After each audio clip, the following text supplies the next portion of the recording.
afternoon. I'd like to call this regular meeting of the Wilson County Board of Education for May 18th, 2020 to order. Members of the board, before we approve the agenda, I'd like to make a change to the agenda.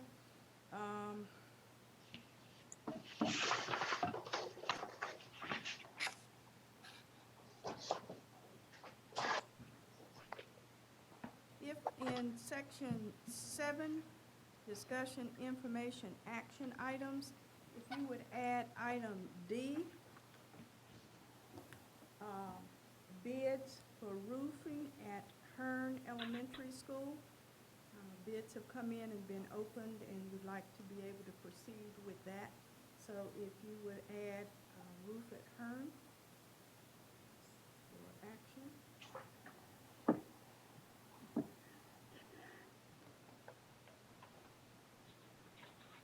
I think one of the policies that we are going to be examining,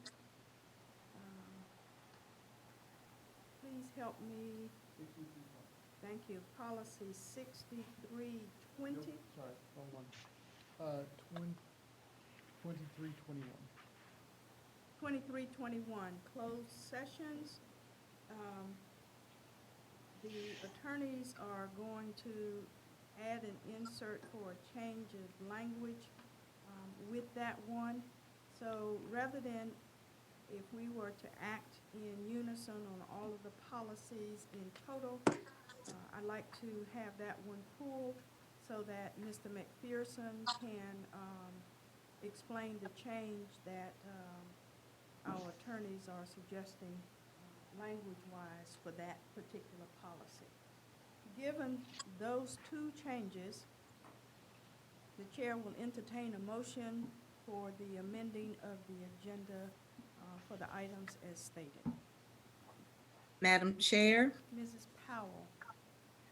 I move that we accept the amending of the agenda with the two additions and for the May 18th, 2020 meeting of the Wilson County Board of Education. Second.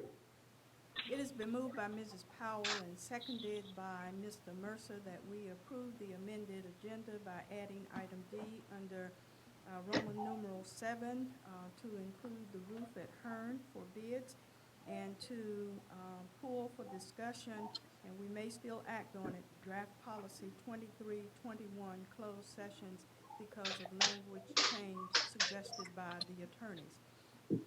Is there any discussion? Hearing none. Mr. Mercer, what is your pleasure? Aye. Mrs. Barnes? Aye. Mrs. Boyette? Aye. Mr. Breen? Aye. Mr. Farmer? Aye. Mrs. Powell? Aye. And myself, Dr. Fitch, aye. The motion carries unanimously.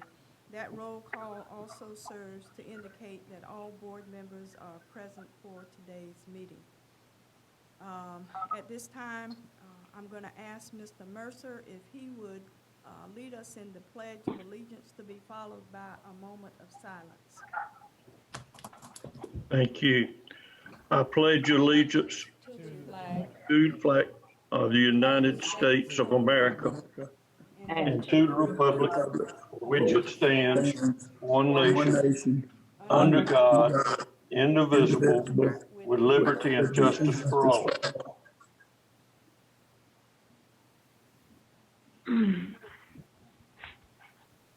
Thank you. Thank you very much. Members of the board, we now call for the approval of the minutes for April 20th, 2020, the regular board meeting, and for May 11th, 2020, our special board meeting. Madam Chair. Just before you do that, that was Mrs. Barnes, I believe I heard. On page 2 of the special meeting minutes, there is one slight correction, if I'm not mistaken. In the paragraph that begins, Mrs. Barnes made the motion, seconded by Mrs. Powell. that the board approve 6 lanes on the tracks at Beddingfield and Hunt. Prioritize accessibility for the handicapped, HANDICAPPED, just the spelling and grammatical change. And other than that, I did not see any need for corrections. So if there are other corrections that need to be made, please indicate for us.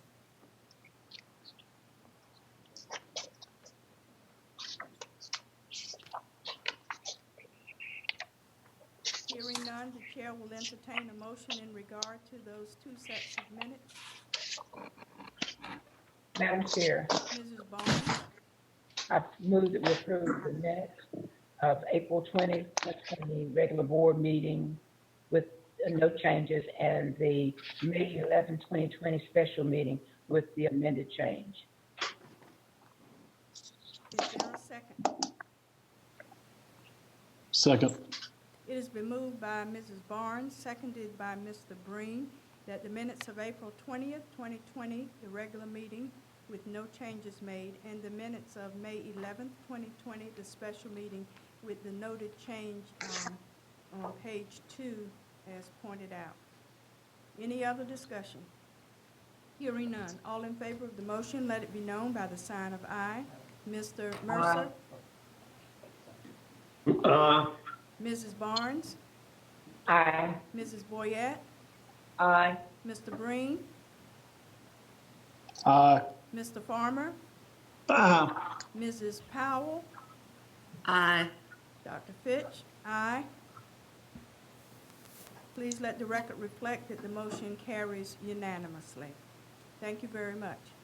Under the chairman's report, I would like to thank, again, Dr. Mills and all staff for the tremendous effort that has gone on with school closing in trying to meet the needs of all of our students, with the feeding that continues, with the instructional services that are being rendered, with maintenance, with making sure that the schools and the sites are properly sanitized and secured, with the staff in general, with our parents who have been supported, with the students who have been faced with such an untenable task in this coronavirus era, for all that has been done, for all that is going on, for all that is upcoming.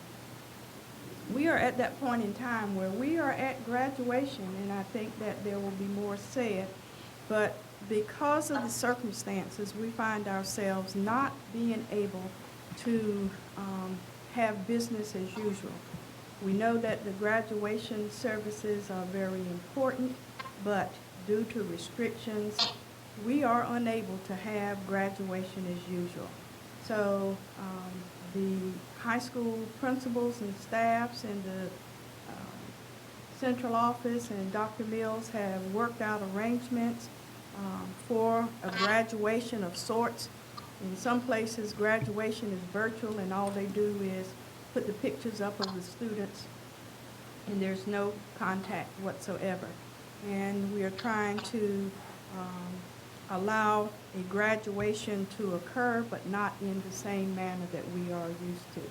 So I salute you, Dr. Mills, the principals, and all involved for the work that has gone, the planning that has gone on in dealing with preparation for graduations, so that our seniors do have an opportunity to have that experience of a crossing of sorts of the stage and being presented their diploma and turning those tassels to indicate that they have indeed graduated. And that concludes my remarks, and I wish all the best for all of the efforts going forward into our graduating seniors. Congratulations on a job well done. So, Dr. Mills, I'll turn it over to you for the superintendent's report. Yes, Madam Chair. Board members and others, just wanted to share some updates on a few things and some good news. I would like to say that, it's been about 2 months since we've been closed for the COVID-19, and we'd really hope to get back into our classrooms. But after the governor's announcements, we've had to really pull together and figure things out. And I've been, again, just like you were saying, Dr. Fitch, it's just continual amazement and pride for all the work that our teachers and support staff, administrators, and everyone else has done to make this work. They've really stayed connected with our students during this time period, and I think we've heard that from parents and elsewhere. It was a lot to do very quickly, and again, as we get further into it, it gets a little tougher, because I think the new is worn off, the Zoom meetings and the phone calls, and it's hard. And one area that I'm especially proud is of our Exceptional Children's Department with Dr. Wanda Dawson is leading that for us. And I'd like to thank the Wilson Times, Drew Wilson, for the nice article they did that explained to folks what we're doing in the interim period, because it is kind of an unknown. And I don't think everyone realizes the depths of what's happening. So that was some really nice coverage for us, and I wanted to thank them personally for that. I wanted to remind everyone, as you did, Dr. Fitch, that our food sites are still up and running, and those are across the district on Tuesdays and Thursdays from 12 to 1:30. We'll go through those sites again for everyone: Bedingfield, Darden, Elm City, Forest Hills, Frederick Douglass, Hearn, Lucama, Floydsnot, Vic, Wells, and Winston. And while we're only serving 2 days, those days involve multiple meals across the time period. So that's continuing on. For some news that sounds more like what we would normally do during a superintendent's report, on May 4th, we announced the top 10 finalists who are running to become the 2021 Wilson County Schools Teacher of the Year. And I'd like to read the finalists to everyone.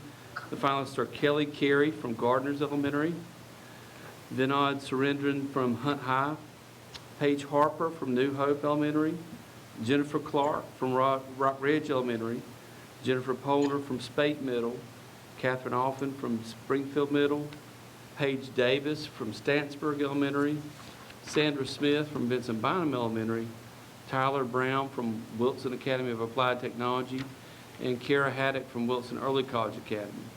Now, we're going to announce the winner near the end of the school year, so we want everybody to stay tuned. And these are some great teachers, really remarkable in what they do. So we know whoever's selected will represent us well. And this has been a different process. Again, this year we've had to do something different, but we're excited for those folks as finalists. So if you see them, congratulate them, and we'll know soon. Related to that, we're also announcing the 4 finalists in the running for the Wilson County Schools Principal of the Year. Again, a different process this year. Some things had to be done differently. Those principals are Dr. Jonathan Tribula from Bedingfield High School, Eddie Dahl from Hunt High School, Dr. Pam Walthall from Vic Elementary School, and Claudia Spencer from Winston Elementary School. So again, that winner will be announced near the end of the year. And congratulations to those 4 principals on being selected and being finalists in the running. So congratulate them if you see them out and about. I'd like to do a shout out and congratulate Hunt High School on attaining Level 1 status from the National Federation of State High School Coaches Association's new Honor Roll program. The program is designed to recognize coaches who complete online education courses towards their professional development.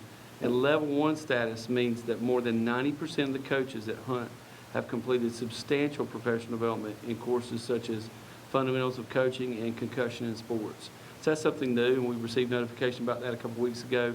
So hats off to the coaching staff and AD and Mr. Dahl there at Hunt High School for being a part of that new recognition, that Level 1 status. Also, some news from Hunt, but related to another area. We have been approved for a 3rd Wilson Area School-Based Health Center, or WASH Center, and this one will be located at Hunt. We're really grateful to all the work the Healthcare Foundation and Health Department have done for funding and support for the WASH centers at Bedingfield and Forest Hills. And the funding for this new center has come from the Anonymous Trust of Raleigh, and they completely funded what we asked for, which was $105,000. In fact, we got the check, I think, today. And so we're really excited about that because we can start that work while the buildings are empty and put that in place and have that ready for the fall when we do come back, however that does look. But again, for those that don't know, at the centers, parents can give consent for their students to be provided health resources.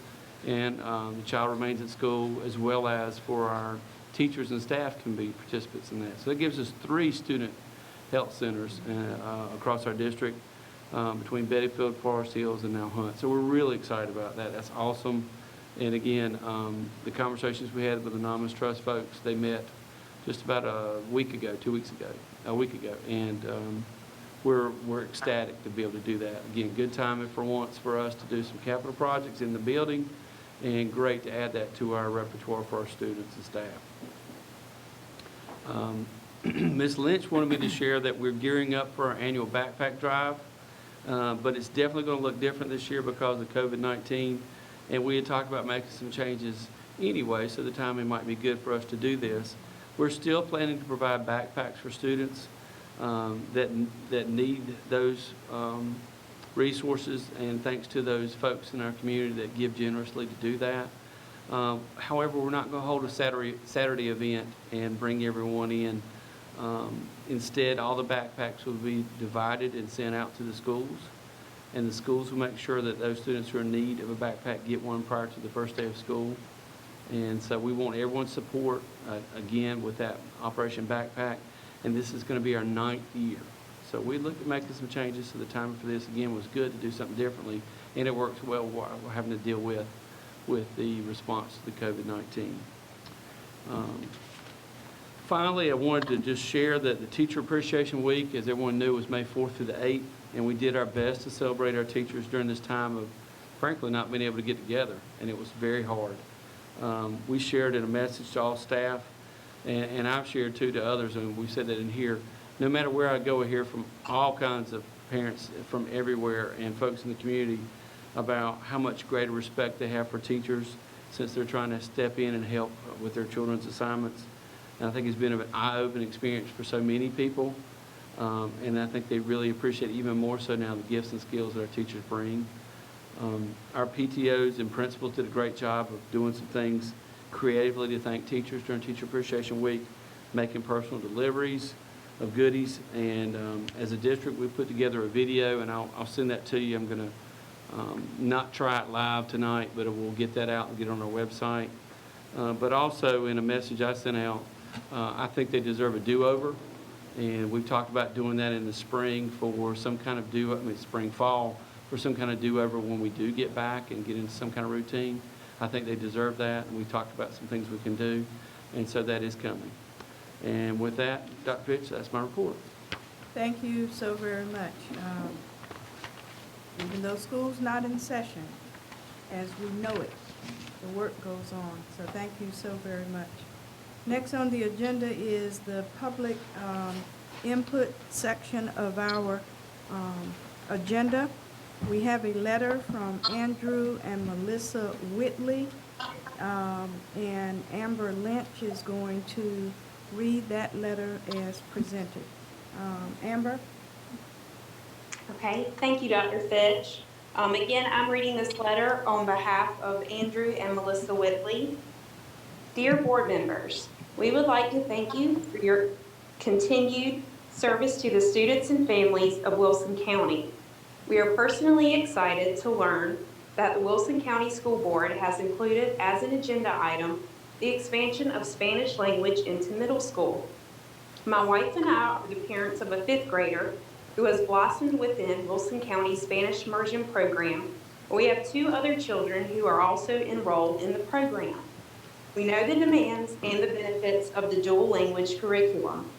As we have previously discussed, our research shows that children who participate in dual language education have enhanced cognitive skills, enhanced mental flexibility, higher standardized test scores, and increased self-confidence. This program also stimulates a deeper awareness and understanding of diverse cultures. We believe that the research and our experience in the Spanish Immersion Program align with the goals of the Wilson County Public School System to learn, to create, and to inspire. The Spanish Immersion Program has been a great learning experience for all of us. The 5th grade Spanish Immersion class accepted the challenge and has flourished. The program has produced a positive impact on the school and the students' test scores. What is the next chapter for these students? We believe that these students need to continue to be challenged with an additional Spanish language class in middle school. Research suggests that if the students are not exposed to the foreign language education after immersion, their ability to speak in the immersed language will be negatively impacted. We are writing this letter to express our strongest support for the addition of a Spanish language curriculum in the middle school. We need to bridge the gap between the elementary school Spanish program and their high school Spanish classes.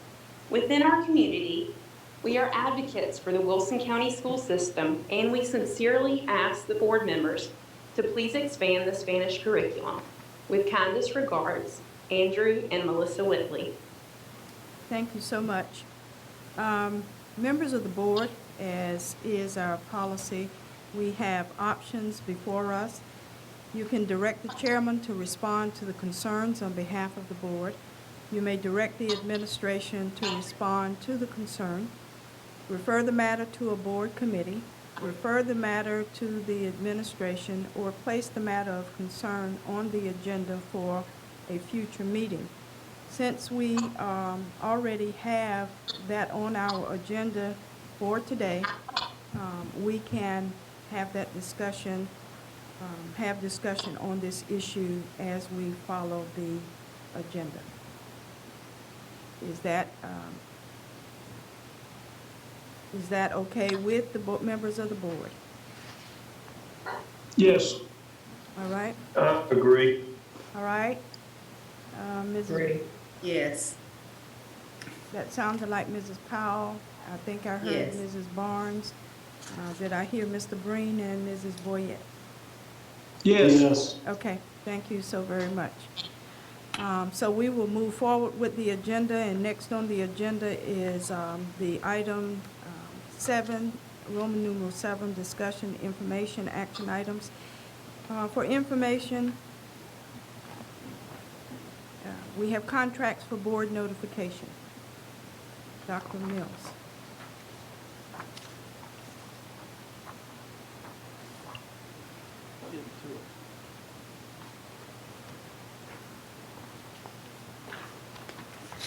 Board members, these contracts require notification because they do not amount to the $90,000 threshold.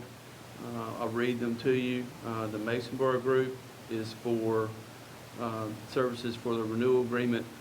This is the second or third year for the providing leadership training and associated services for our Future Leaders Program, as well as support for our assistant principals. That was an amount of $54,950. Johnston Controls Fire Protection is for annual fire alarm inspections. That's the second year of a 3-year rollover of the original contract. That is in the amount of $34,999.60. The third business is FSSPAC. That's for sanitation, food safety, and warewashing chemical products. That's for $58,059.41. That's under child nutrition. For Hershey is the next business for ice cream and service in the amount of $87,060. Another one from child nutrition is the Franklin Bread Company. Services provided will be bread, $64,697.50. And finally, R&H Produce Company Incorporated for fresh produce in the amount of $86,262.71. So Ms. Talton is on the board meeting call here, Zoom meeting, if you did have questions, but those are all under the threshold and have been reviewed. Members I of have a question, Mr. Chairman and Dr. Mills. And Mrs. the Barnes. question is the Johnson Controls Fabrication. Is that $34,999.60 for a 3-year period, or is that each year? It's each year. Mr. Letchworth is in the audience.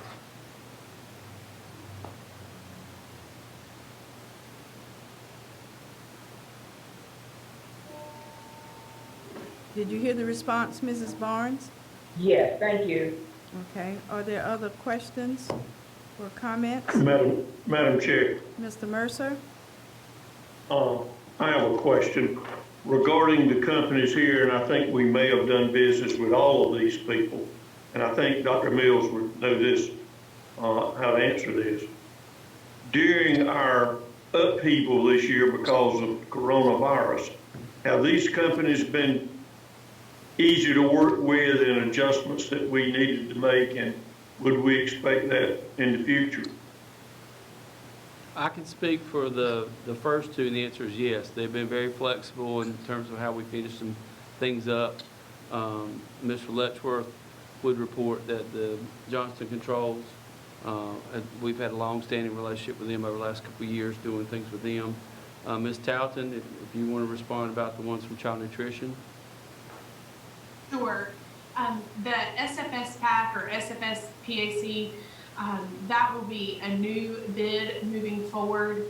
So we have not dealt with them this year. However, Hershey, Franklin Bread Company, and R&H Produce have all been wonderful. They have adjusted our delivery schedules as needed, come on last minute basis. And Hershey, while we are not doing supplemental sales, of course, right now, actually donated ice cream to us to be able to give the students as like a weekend treat. Thank you very much. That's good to hear. Any other questions?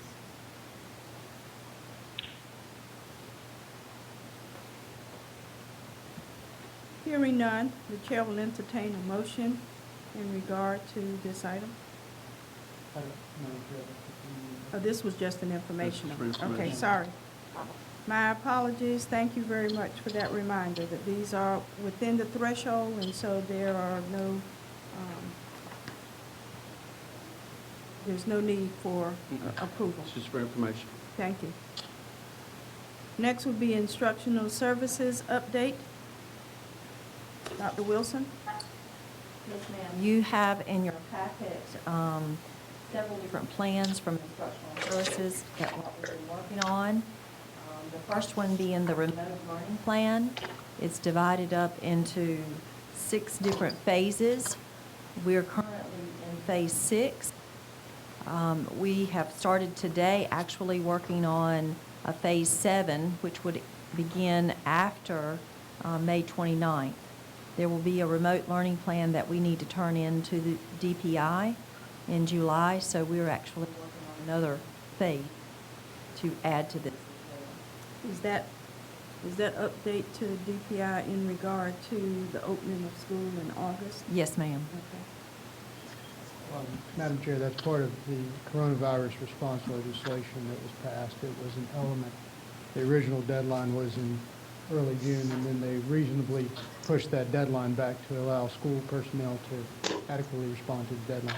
Well, I wanted to make sure that this was understood by the public, that we are working on that upgrade and that this is part of that mandate that we are following. Right. Thank you. And if we find out that we are able to do any kind of summer programming, we will add that as well. But at this point, we are not able to do so. Okay. The next item in the packet is about the free Wi-Fi locations. We have that advertised on our district website. It's also been shared with parents, just to give you an opportunity to see the different community partners that we have in providing free Wi-Fi for our students, in addition to several of the hotspots that the 1 Million Project also added for our students. The next document that you will see is the end-of-year closeout guidelines. I just wanted you to know a little bit about what it's going to look like. As you said earlier at the beginning of the conversation, there are so many things that are going to look a little different, and our teachers and our students coming back to pick up their items will look a little differently as well. Starting today, we actually had teachers coming into the building, sticking with the CDC guidelines that we have no more than 10 people in a building. There are several bulleted items here so that you can see what our plans are for the closeout. We had a group of principals at all levels who worked together with their school leadership team to come up with this list of the closeout. On the second page of this closeout, it talks about the student pickup and drop-off of items and when they will be occurring. They will happen June 1st through 5th. That way that our teachers can be in the classrooms, they can be breaking things down, organizing, finding some locations of items. We're also doing a check this week with the staff to find out where specifically, actually it started last week, where student items are. So when, prior to the teacher going into the classroom, they've called, the homeroom teachers have called the students to find out if there's anything specific that a student may have left, a lunchbox or a band equipment or some kind of item, so that as they are in the school building, they're looking for those items. Then there will be an assembly of those items put together. Then during the week of June 1st through 5th, those students will be coming out in some kind of schedule that's pertinent to that level. I've included here a sample of, say, a middle school, so that we don't worry about lots of people gathering at one time. And the third and final page of the closeout packet, at the very bottom of that packet, talks about that the staff and the students from 2nd through 11th grades will keep their electronic devices. The decision was made for that to happen because, number one, we don't really know about our summer programming that will occur, or our plans for coming back on August the 17th. That's what we plan to do, but what if we weren't able to do that? We wanted those students to be able to have devices for that, as well as to be able to use those devices over the summer as well. Our graduating seniors, when they do come back to pick up that week of June 1st through 5th, will be able to return, because those are the students who will not be returning back to Wilson County Schools. But the 2nd through 11th graders who are keeping their devices for the summer, the expectation is that they will return when Yeah. we return. That's right. For the next school year with those devices. Yes, ma'am.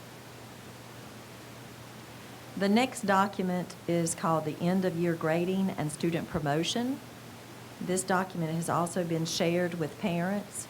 Just want you to, we've used some guidance from the state and kind of compiled all this into one document, hopefully easy to read. It's broken down into 4 different sections because each section is a little different. The elementary schools, the focus is on a narrative kind of feedback. There are 2 pieces that the state has said that we need to provide. We need to provide areas of strength as well as areas that students need to continue to work on or needing improvement. So we have developed a special template for that because it doesn't fit on our report card that we have. So we have a special template just for that information to go home to our K-5 students.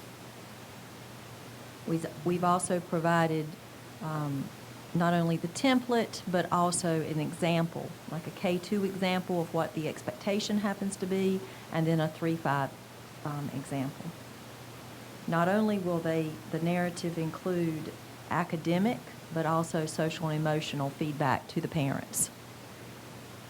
Then in the middle school, those students will receive a final grade of either a PC-19 or a WC-19, as well as some written feedback as well. But the PC-19 is an indication of the student having passed, and the WC-19 means that the student withdrew from that class. That's right. Okay. So there will be some feedback as well provided by the individual teachers. So if a student is enrolled in 4 different classes this semester at the middle school, they will have 4 different documents from each of their assigned teachers that will provide the parent information of if the student is progressing, they need work. There's one item of not known at this time, because if a student has not been engaged from March the 16th to now, then it may be that we don't know, because there are some students even through all of the wellness checks that we've been doing, that have not, there are a few students who've not been engaged. So the WC-19 that you mentioned, Dr. Fitch, does not indicate that the student has failed. It's that there's no grade that's going to be added to that. The next, if there is a middle school student such as a Math 1, then they will follow the same option as what the grades 9 through 11 students will have. And in grades 9 through 11 is a little bit different than the seniors.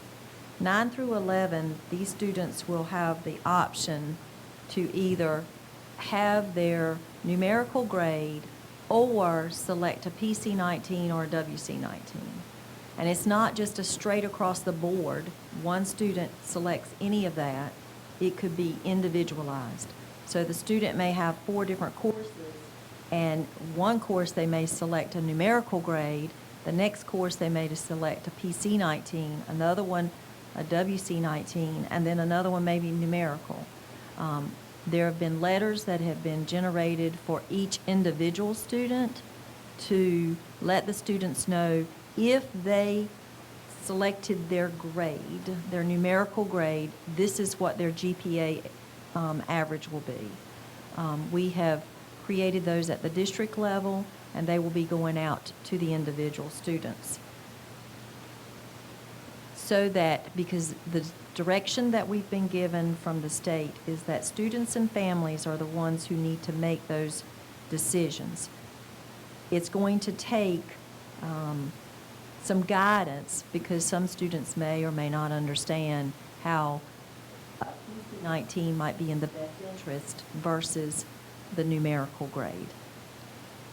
So because the schools were adjourned right after the beginning of the second grading period of the semester, Correct. the students have the benefit of having received a grade at the end of that first grading period. Right. But let's say, for instance, they are now in the first week of the second grading period, and now school has been closed. They may have a score of 85 on an assignment, or they may have a grade of 40 on an assignment, so that the student and the parent can then decide what the final grade for that course will be. Whether they choose to take a numerical, which I assume would average the equivalent of the grade that they got at the end of the first grading period, and whatever grades are on record in that 1 week or 4 days that they were there. And they may decide, okay, I want the numerical grade, and if you had a 40 and an 85, then you're going to get by 2, and that's going to be a grade of, let's say, 40-something. That would be the numerical? No, ma'am. Oh, No, okay. ma'am. Help No. me, please, because I think some of the parents may also have a need for clarification. Well, first and foremost is that the direction that we have been given as well as provided is that every student will be held harmless. Okay? So that's first and foremost. So when we look at a grade, then looking at that grade to determine, will that help the student or would that harm the student? Okay. So certainly out of those 4 days, adding 100 to the first 9 weeks of that semester, it probably would help the student. But if that second, out of those 4 days were added in, that would harm the student. So it's not meant to take the 85 from the first 9 weeks and average it equally Okay. to that second 9 weeks, whatever that grade happens to be, Okay. whether it's a 40 or 100 or an 80, because that first 9 weeks is a culmination of lots of different types of assignments and quizzes and tests and so forth. So it's a better measure rather than the 4 days of whatever the numerical grade happens to be. So there's going to be a lot of figuring almost on an individual basis, because you know, it could easily be, like I said, in one class, not just across the board for students, but in one class, the student may need to average in those 4 days and use the work that they have been working on during the remote learning time to help folding them. But at no point, it's been very clear to our principals and our principals to our teachers, at no point will the student receive a grade lower than what they ended that first 9 weeks. They will be held harmless. All right, then our high school seniors, they will either have a PC-19 or a WC-19.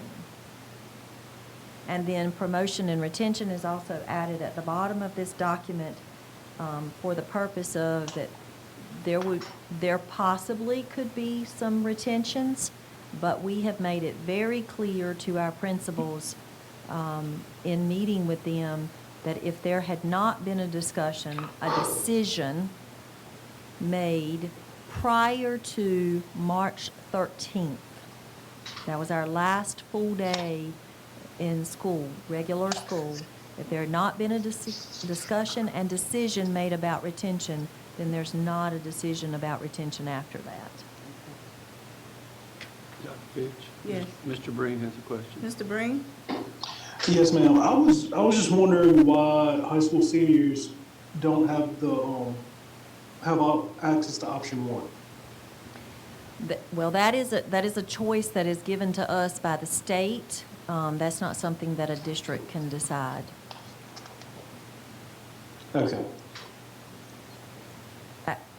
I have heard of other districts that are asking for that as a waiver, but at this time, that's what the state has provided. Are we considering asking the state for a waiver? No, because our universities where our students would be attending, and this is not just a North Carolina, but a national and international, recognize the PC-19 and the WC-19. Any other questions? All right. The next item that's in this packet is about the graduation plans for 2020. We have been meeting several different meetings that looks very similar to what we're doing here today with principals. So Mr. Linden and myself, Dr. Mills, and the principals, we all have had some conversation about what graduation should look like. We know that it's going to have to look a little different. There were 3 types of guidance that we gave our principals. Number 1, that we would have some kind of graduation ceremony, celebration. That was 1. Number 2, that we would have to follow the CDC guidelines. We have been meeting with the response team on a weekly basis. Mr. Letchworth has been in that response team meeting and has provided us with the health department and what their guidance happens to be. So we've been monitoring that, trying to decide what do we need to do that would still fall within the direction from Mr. Letchworth and our health department. And the third and final thing that we've given as direction is that within the traditional schools or within the early colleges, they had to be similar. They had to be alike. So the 3 traditional schools had to come to some consensus about what their ceremony was going to look like.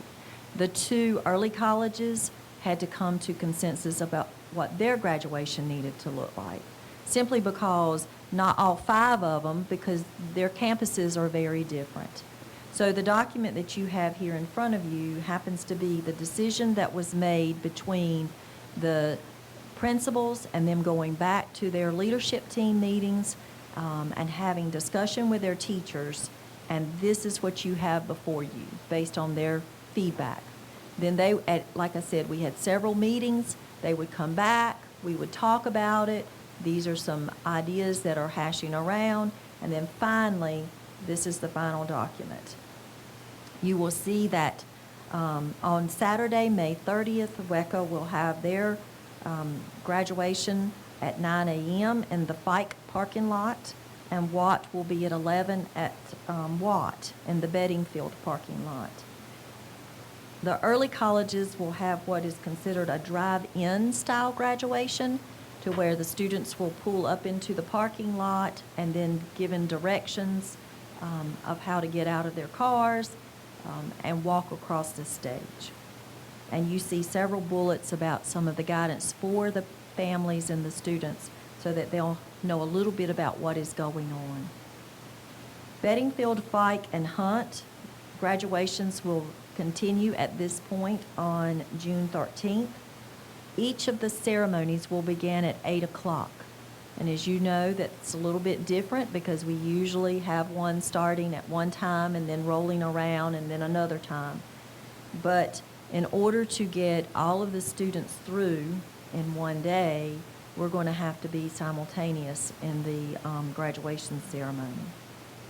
They're going to do what we would consider a drive-through style graduation. And again, it will be to where the students will walk across the stage. Each of the graduations will begin at 8 o'clock, and they're going to do it by alphabet. And the example given is like A through D will be at 8, and then the next letters will be at, I think it's 9:30. Anyway, it's staggered. I think it's every hour. But students will walk across the stage. They will receive their diploma. They will turn their tassel. And then there will be administration will be pausing with them for pictures, remembering social distancing. And that's the decision that was made by the principals and their school leadership team.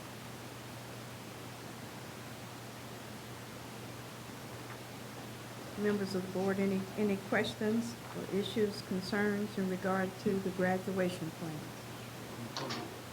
Are they going to be recorded or televised by any chance? We had not discussed that. That's not. Is that something that you feel that we need to do?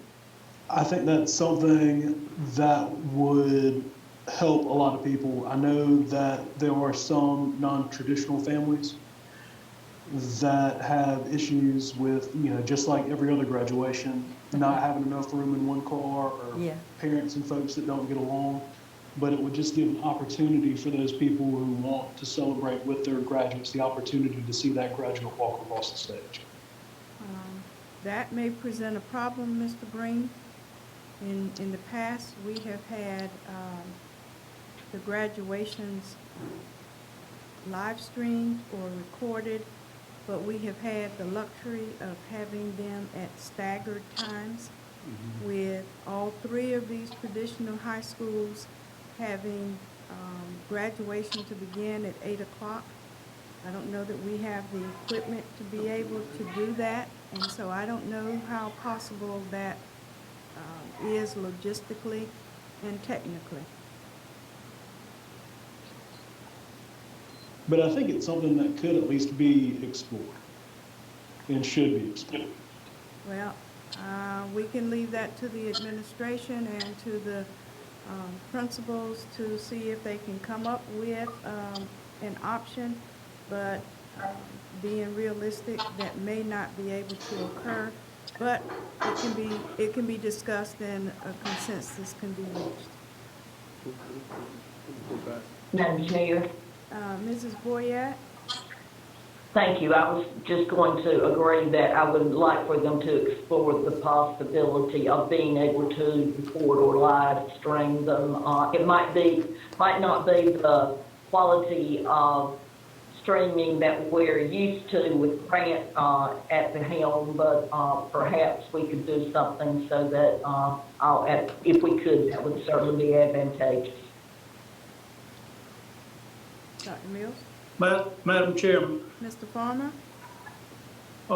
if there's no further discussion on that topic, I'd like to move to about 1, 2, 3, 4, 5 other requests that I had on phone calls.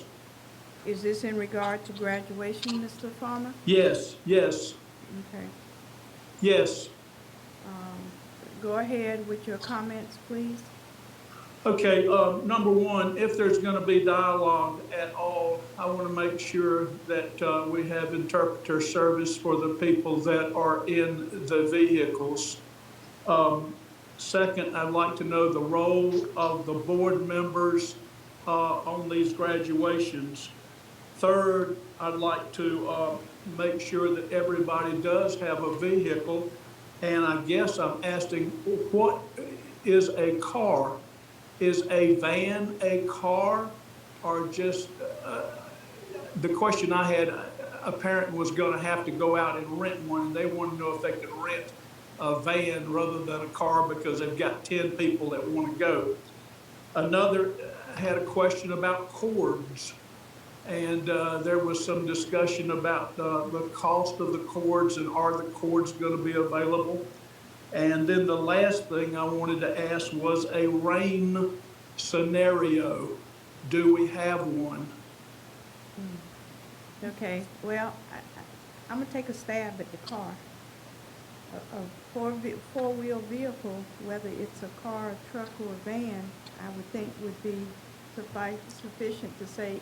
You're breaking up, Dr. Vitch. I'm having a hard time hearing you. I would think that whether it's a car, a van, or a two-seater, it's a car. And we're not gonna ask people to have to go out to rent something different, but if they're trying to get 10 people in, then, you know, that's gonna be up to the family. But it's their vehicle, would be the car, whether it's a van or whether it's a truck, or whether it's a four-door or a two-door or a two-seater. That's their car. And so here we're fighting that same battle that families fight when there are a multitude of individuals and there's not room for all of them. You know, our students oftentimes are given tickets to disperse to their family members, and that dictates how many can come. So we're not saying 20 cars for a graduate, we're saying the car for that graduate. So whoever's in that car, whether it's 10, 1, or 5, because the student will be getting out of the car to go across the stage in order to collect their goods. In terms of cords, and if I'm in error, please let me know, do not the students get the cords in accordance with their cap and gowns? They will get the cords the week of June 1st through 5th. So there will still be cords that will be distributed to the students as they are appropriate, as in the past, if that helps that particular question. I'm going to turn it over to Dr. Mills or Dr. Wilson in regard to the other components that you raised, sir, regarding a rain date alternate and the other points that you made, sign language interpreter and whatever else. And the role of the board Yeah, members. the board member role is something we would discuss with you after this process today. There was no point in going through that until we got your input on this process, so that's something we'll be going through after the fact. And then Dr. Wilson's got the other two questions. We can certainly include the interpreter. We know which students would have an interpreter, so that would, or need one, so that could be a possibility there. Definitely looking into that. And then the rain scenario, each of the schools have another location on the school grounds for that day as well. So they have a rain plan. Thank you. Madam Chair, Mrs. Boyette? additional question. Will there be a program that will identify the students' names and perhaps their accolades, as there has been in the past, so that they would receive and have to keep? Yes, ma'am. There will be Okay. there will be a program as they've received in the past, and those will be distributed to the students. Right now, our thought was to send them home in the report cards and mail those out, so there wouldn't be an additional item for the student to pick up that day. We were trying to Okay. limit the amount That will of, designate the cords and their, what their symbols for. Last, question on that, I think. They could decorate their car or, within reason and make it a celebratory, Sure. event for the family, I would hope. yes, Yes. that's what we're hoping for, is that's one of the reasons that the principals chose this type of graduation style, is to make it as festive as possible, following the CDC social guidelines. And again, we also need to remember that we have to follow what our law is for seatbelts as well. So do be mindful of that, is that not having individuals riding in the back of the pickup truck, because that's, while a pickup truck would be considered a car, be very cognizant of not having a bunch of people in the back of a pickup truck. A limousine. Yes, that would be considered a car. Sure. But that's exactly right. We were trying to be very broad in that definition to try to fit as many families. And in the long run, it actually might allow, this particular style graduation will allow more family members, due to some of the schools only allowing, 4 tickets. You could have a vehicle with 7 or 8 people in there. Did I hear somebody say it, Luke? No, Me, wouldn't be. because I looked at the news and those are some of the creative ways people are coming up to those drive-in graduations. They need to stay in a vehicle. I would think so. My Suburban seats 9, it is for rent. Madam Chair, Mrs. Powell? I think she just answered my question. I had a question about, will bystanders be allowed to stand on the side and watch? So everyone has to be in a car, no one's allowed to stand Yes. on the field or near to actually witness the event? Yeah, we have to keep our number down to 10 or below at this time. Now, that doesn't mean that things won't change between now and the governor's orders, between now and June 13th. But at this time, we are limited to 10 or below. Okay. Madam Chair, Mr. Mercer? has anyone computed, by estimating the amount of time it will take per graduate and the number of graduates, how long it would take at the individual high schools to go through the process with everyone? Yes, sir, they did estimate approximately 50 per hour. That's how they came up with the letters A through D, and they looked at their list of students that had those letters and figured out how many could come through the line, like say 50 of those students, and then they used that alphabet to cut off and then go to the next section. I hope we can do that, but it sounds ambitious to me.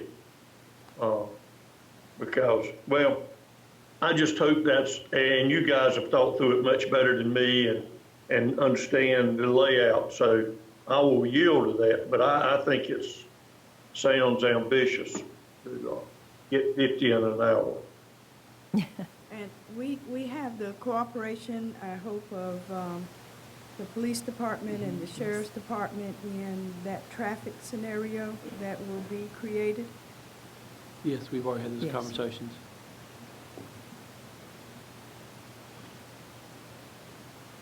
Madam Chair, Mrs. Powell? I also would like to agree with the possibility of having it recorded or videotaped. I think that would cut down on some of the parents and grandparents concerned about how many people are allowed to actually be with the student in the car. I'm hearing 10. So it would be nice if those families that are out of town or out of state could actually look at it on, I guess, Channel 8 or Channel News.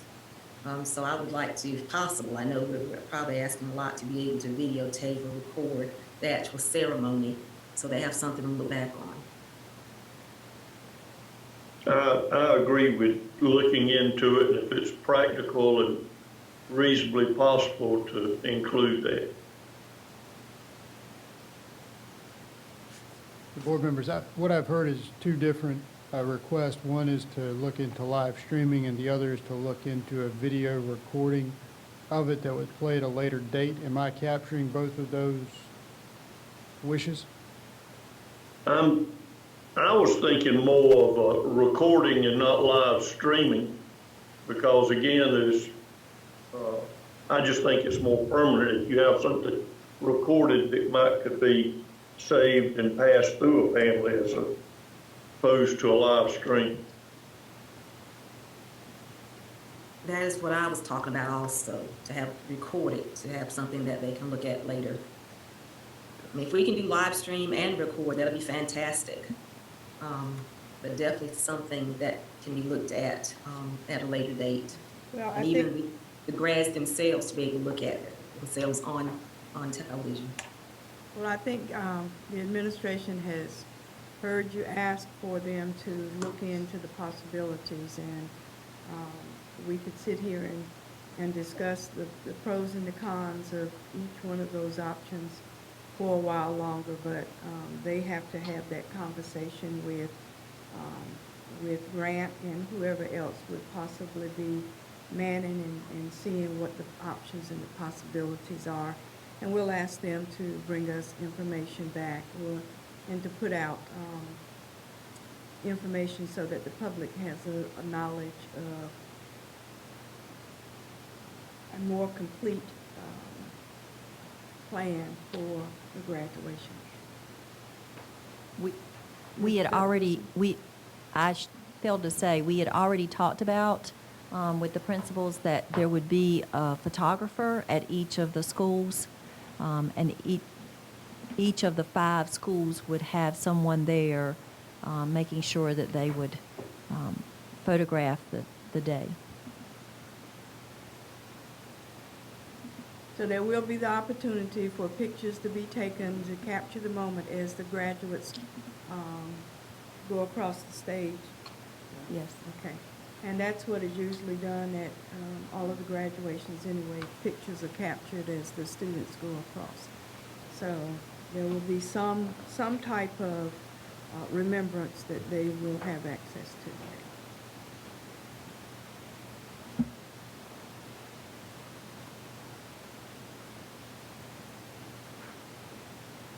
Okay. Any other questions or comments in regard to the graduation information? Madam Chairman, Mr. Farmer? Dr. Mills and Dr. Wilson, help me with the logistics here. I pull up into the designated area, just say my name is Acock.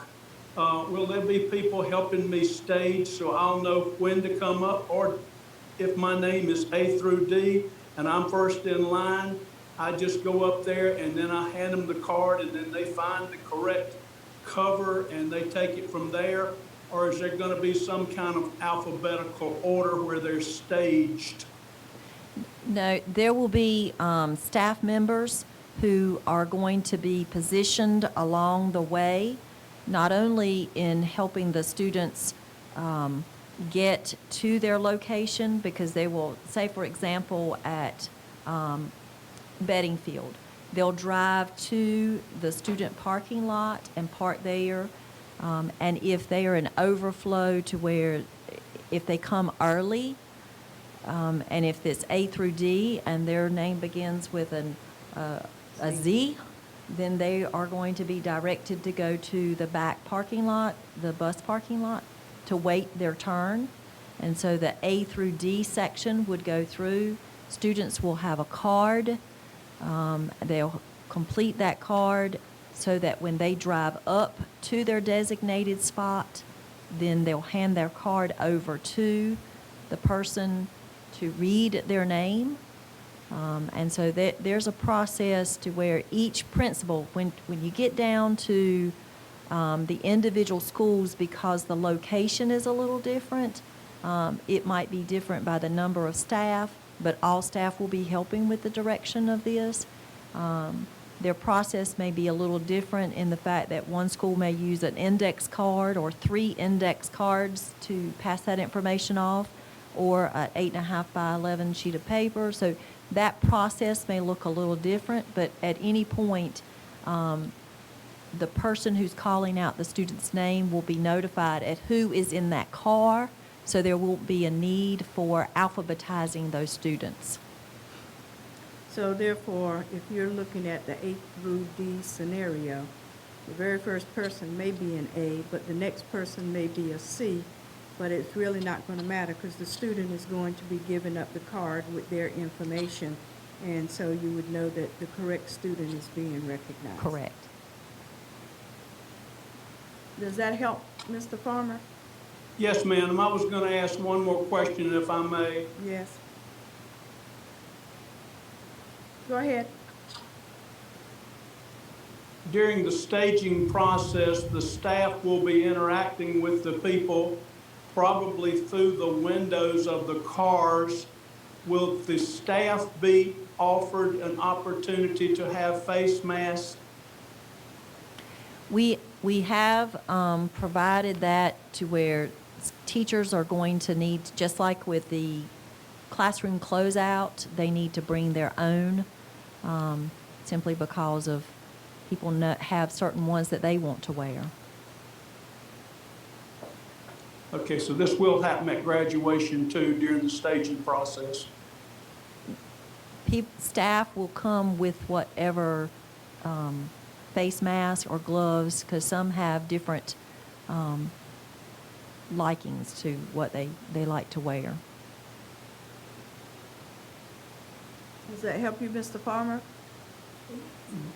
Yes, sort of. I was hoping that you were going to say that it was required that everyone helping with the staging, whether it's their own personal or one we provide for them, would have masks on or any other kind of PPEs. Yes. I think that's what she was saying, but that what she specified was that the faculty and staff who will be assisting will not be forced to wear the plain blue surgical mask, but some may have their preference, whether it's a Batman, whether it's a wolf pack, whether it's a Carolina blue, whatever their preference is, that they have a choice of what mask, but that they still have to have protective equipment. Yes. Yeah, I don't care what they wear. I just want to wear something. Yes, I think that the sentiment is the same, sir. Yes. Other Thank you. You're welcome. Other comments or questions or concerns in regard to the graduation plan? So the information that is there is a good starting point, beginning point, middle point, but we are asking the administration to look into further steps in terms of whether live streaming, videotaping, or some type of televising of the event that goes on. Correct? All right. Dr. Wilson, if you'll move on to the next item. I have one last document in this particular informational packet, and that's about our professional development that has occurred. This document is from March the 17th through April the 17th to give you an idea of about the different kinds of professional development that's been happening. When our teachers learned about how we were going to need to move into this emergency remote learning, our staff went into an emergency professional development and preparing our teachers if they had not had any experience with this. And you will see how many attendees in just 1 month's time. There were 21 different sections, seven different topics, and 1,906. In just 1 month, we had that many. I have participated in these professional developments, and I believe some of you have as well, and could have up to 150 or 200 attendees all at one time in these sessions. Then the online courses, and in addition to the sessions, we've had several different online courses available to our teachers and administrators, and 549 courses have been completed and submitted again, in just 1 month. And this, starting today, they are tabulating another, so I should get a new update from March 18th to May 17th. So we've actually had a whole month that is not counted into this because they're providing that information. And then in number 3 there, talks about remote learning support. We've had quite a bit. I just want you to know that when staff or students or families are having issues, we've had someone on call to help our families and our staff. And then the number 4 that says coming up, we don't have any data on that, but we will have some additional data to show what we've done over the last month. One of the questions that I asked of Dr. Wilson as she was compiling this data is, our teachers have a need for CEUs in order to, for their certification and the re-upping of their certification. So these things that they are participating in here as professional development will and do count towards their certification credits that may be needed.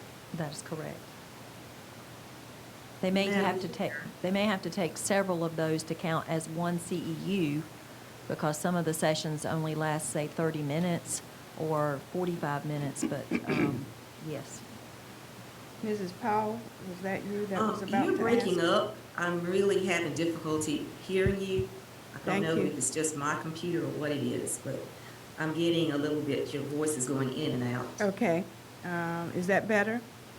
Yes, that is, thank you. Thank you. Dr. Fitch, I think when you turn to the side, it's where we can't hear you, but when you face forward, we Okay. can hear you. Then I will stay face forward. Thank you very much. Okay. Dr. Wilson, is there anything else? No, ma'am. Okay. Members of the board, did you have any other questions? Madam Chair, I have a comment. Yes. When she said about the online professional development, I really enjoyed the PD and PJs is what it was, and I enjoyed it. I think DPAC and the Wilson Instructional Technical Department deserves a heads up, a shout out for what they're doing, because I really enjoyed it, even though I didn't understand a lot of the terminology, but I really did, yes, enjoy it. So they're doing a dynamic job, and they're on top of everything. Well, they are being very creative in making sure that the staff are accommodated to meet their needs, and we appreciate that. So thank you so much for that added shout out. Thank you. Any other comments? All right, next on the agenda is the Wilson Community College Board of Trustees appointment. Members of the board, you know that we have 4 appointees to the Community College Board of Trustees, and we have 4 persons whose terms are staggered. Renee Smith, whose term ends June 30th, 2020. Mark Johnson, whose term will end June 30th, 2021. Kenneth Jones, whose term will end June 30th, 2022. And Dr. Carol White, whose term will end June 30th, 2023. It is Ms. Smith's end of her tenure at this point, and this is the time that we can nominate persons if you have, or at the June meeting for this seat. Ms. Smith is interested in remaining on the Board of Trustees for the community college, but if there are other names to come forward, we ask that you please bring them to bear by May 29th to the superintendent's office, so that Mrs. Smith's name can be continued to be considered. But if there are other persons, or if you have other names that you would like to submit, please do so by May 29th for action at the June meeting, as the term would end at the end of June. Any questions or comments? Next, we added to the discussion information action items, the roof at Hearn. So this will be an action and not just information. Bids were opened for the roof project, and Dr. Mills or Mr. Letchworth, I'll turn it over.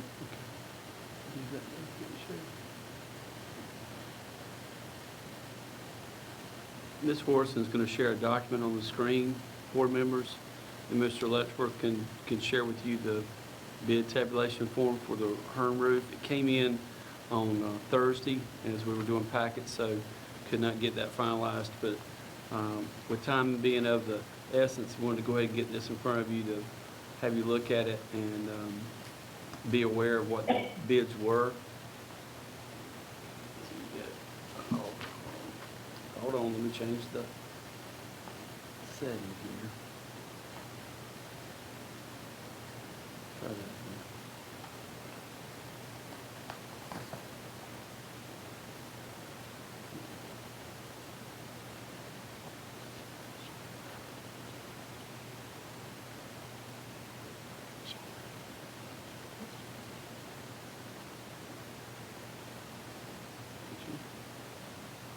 Did I find it?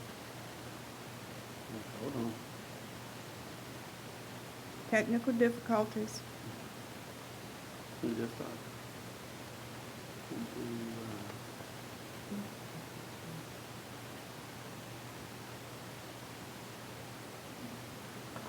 Sure.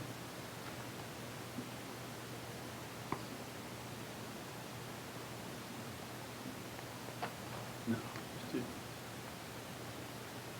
Didn't be shared. Mm-hmm. It's okay.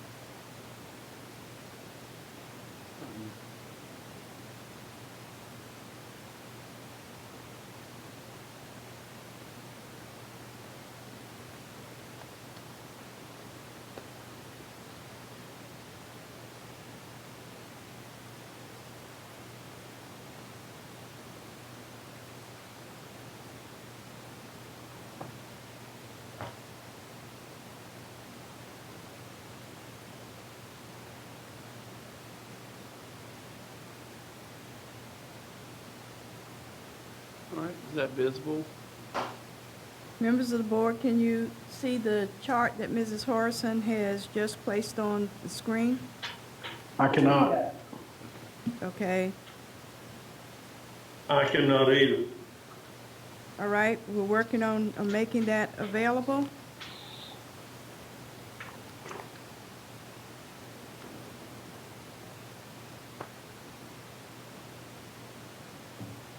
Put it on mine, too.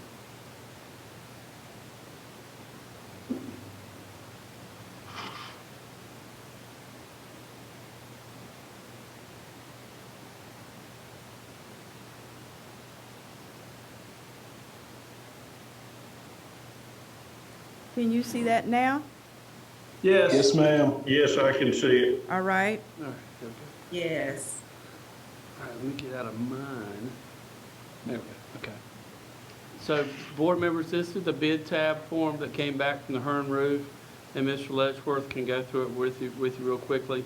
And what we want to do is get your input and get your action so we can go ahead and get started. This time we actually had 8 bidders.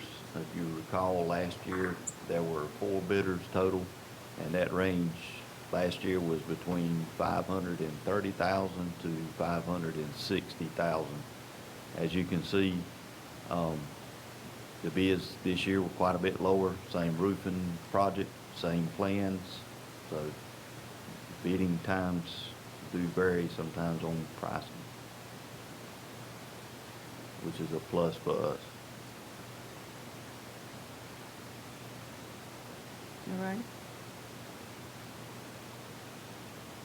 So are you making a recommendation as to, we do low bid, is that what it is? Yes, ma'am. I've reached out to the architect and also to the last project that was done close to us and spoke to both individuals, and B&M Roofing didn't have any negatives upon them. And also I think they listed Hawley Electric for electrical, which is a local company, and won't have any problems. So the recommendation is that we go with B&M Roofing Contractors and Electrical and Hawley Electric for electrical in regards to this roof? It would just be for B&M. B&M is subcontracting the electrical part. Subcontract, Yes, ma'am. okay. B&M Roofing. The recommendation coming from the administration is that from the bids that have been received, that B&M Roofing contractors with subcontracting going to Hawley Electric be awarded. What is the pleasure of the board? Or I'm seeing Mr. McPherson getting ready to make a statement. Madam Chair and Board, I would advise that you approve this contract subject to legal review. I'll be working with the architect's office to ensure that the contract is meeting all your legal requirements. It's not there yet, so just be aware. All right. Was everybody able to hear Mr. McPherson? Yes. Yes. Well, Yes. Given that comment, the chair will entertain a motion in regard to the awarding of the bid to B&M Roofing Contractors, subject to legal review. Madam Chair, Mrs. Boyett, I move that we go with B&M Roofing Contractors for the Hearn roof replacement at the bid of $367,770.00 pending legal review. Second. it has been moved by Mrs. Boyett, seconded by Mrs. Powell, that we approve awarding of the Hearn roofing contract to B&M Roofing Contractors with Hawley Electric as a subcontractors for $367,770.00. Is there any discussion? Hearing none. All in favor of the motion? Mr. Mercer? Mrs. Barnes? Aye. Mrs. Boyett? Aye. Mr. Breen? Aye. Mr. Farmer? Aye. Mrs. Powell? Aye. And myself, Dr. Fitch, aye. Let the record reflect that the motion carries unanimously. Thank you very much. Now we are at action items in regard to the draft and revised policies and administrative regulations. If we will pull policy 2321, the open meetings law policy, as there will be a language change presented by Board Attorney in just a moment. What is your pleasure? Do you want to take them all as a group with the exception of that one we're pulling? We had most of them in our policy revision meeting last week that went without any substantive change in language, but there were a few items that did have some changes to them, which you found in your board packet that you received on Thursday. Namely policies 2320, 2325, 2470,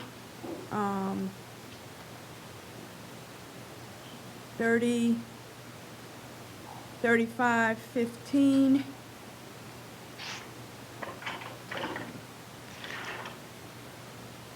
sorry, I did not list them ahead of time.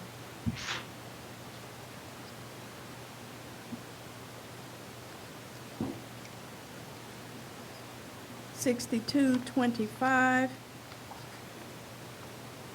$6,300, $63.20. And each of those policies had any added language put in blue. The language in red was what we looked at the last meeting. Any changes that were made to those policies were included in blue. And I think maybe we need to take those policies first to see if there's any question in regard to those changes that were made.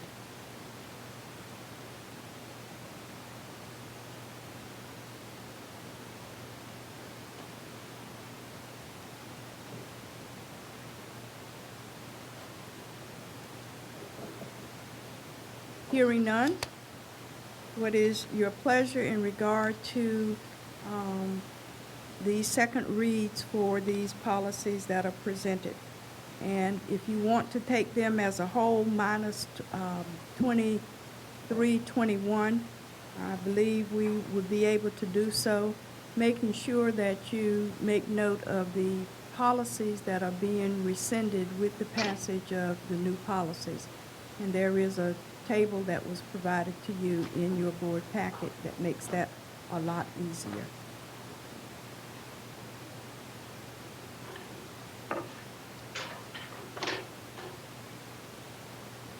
I think we should take them as a whole. All right? So I'm assuming that those ones that I specified that had the minor changes are in agreement with the members of the board. Yes. All right? The members of the board, I will entertain a motion in regard to the revised and draft policies as presented, minus policy 2321. Madam Chair, Mr. Breen? I move that the board approve the policies listed on the agenda under Roman numeral 7, discussion action items, letter A, draft and revised policies 1, and then 3 through 31 as a second read, and repeal the corresponding old policies as set forth in the handout dated May 18th, 2020, with the exception of the old policy number 1314. Second. It has been moved and properly seconded that the board approve the policies listed under the, listed on the agenda under Roman numeral 7, discussion action items, letter A, draft and revised policies 1 through 31 as a second reading, and repeal the corresponding old policies as set forth in the handout dated May 18th, 2020, with the exception of, and what was that number, Mr. Breen? 1314, that's the old closed session. Okay, with the exception of 1314. Is there any discussion? Hearing none, all in favor of the motion, let it be known by the sign of aye. Mr. Mercer? Mrs. Barnes? Aye. Mrs. Boyette? Aye. Mr. Breen? Aye. Mr. Farmer?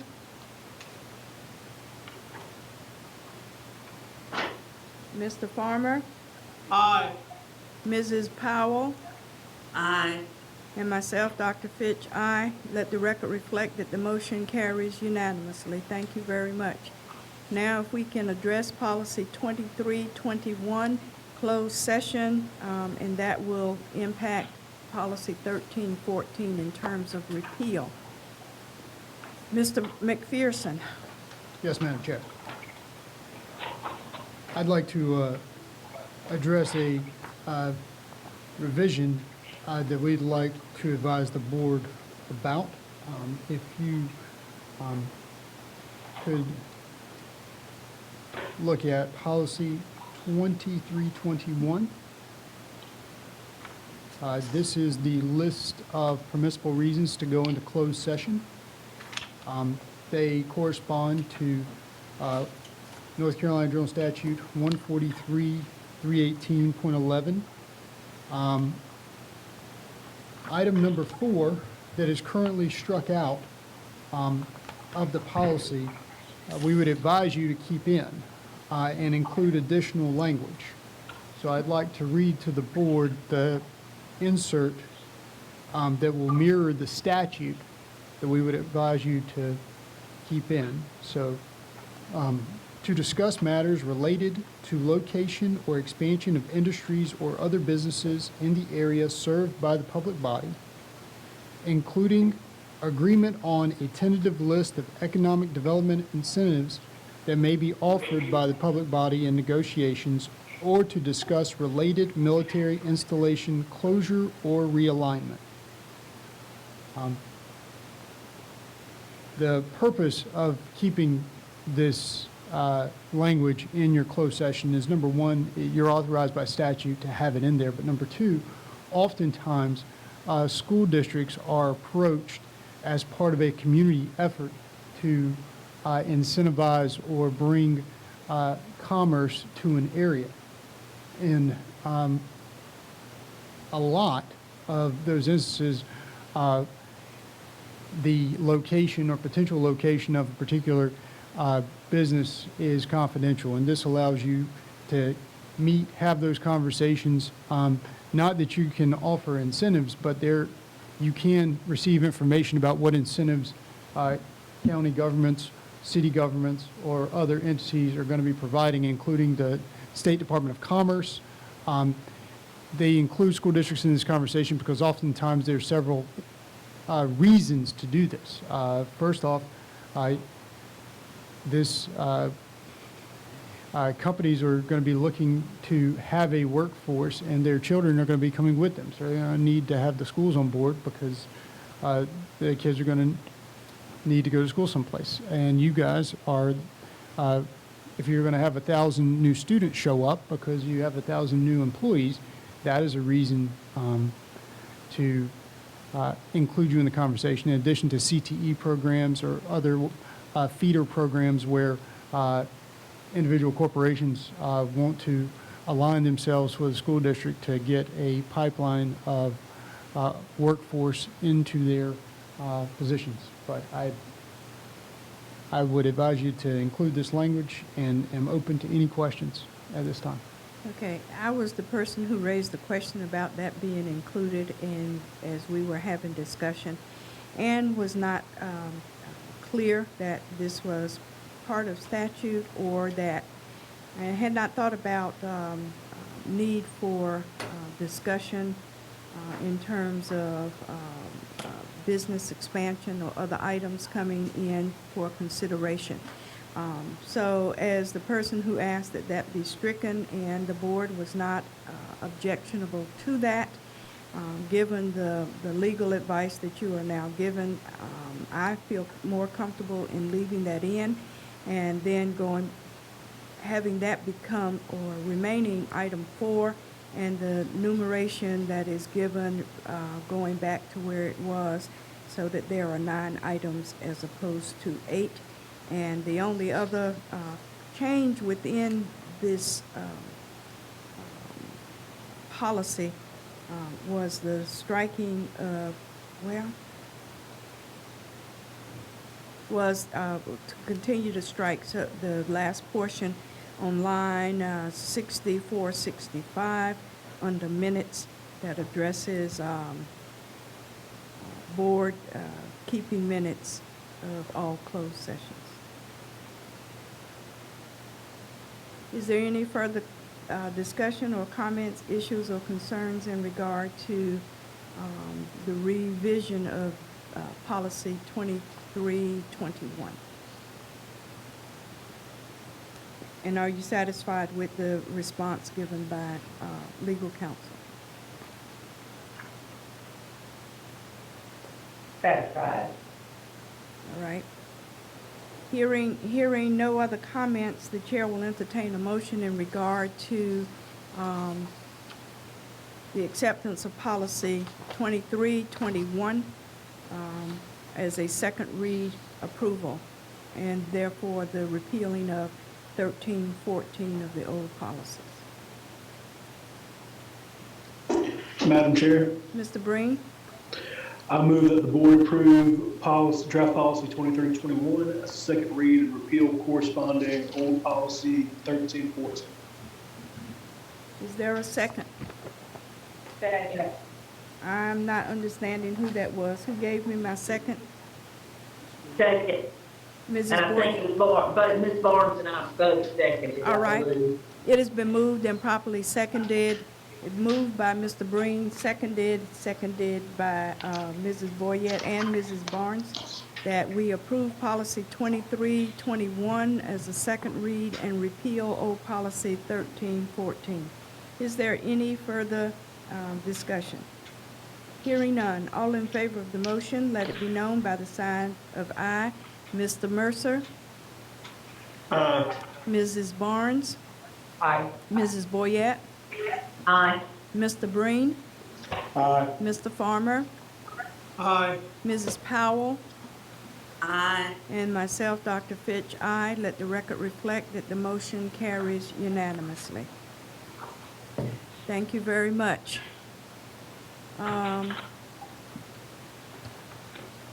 Next on our agenda are contracts requiring board approval. Members of the board, you know that according to policy, once a contract reaches that $90,000 threshold and beyond, there is a need for approval. And so we have a couple of contracts that exceed that threshold, and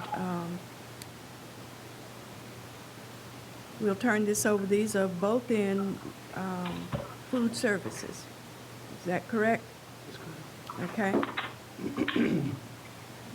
One is for Marva May Dairy. It's a renewal agreement for milk, and the other is a Cisco. The business is Cisco of Raleigh. It's a renewal agreement for food and food supplies.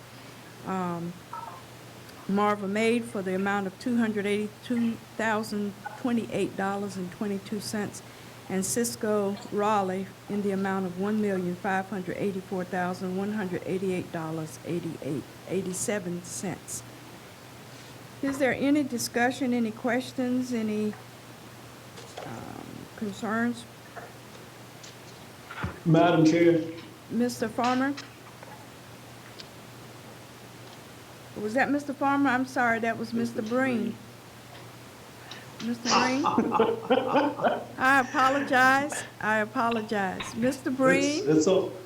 have council already looked at these contracts?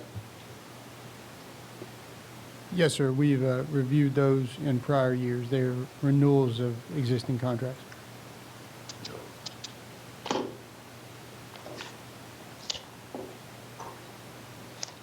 Any other questions, issues, concerns? Hearing none, the chair will entertain a motion in regard to the approval of these two contracts as mentioned.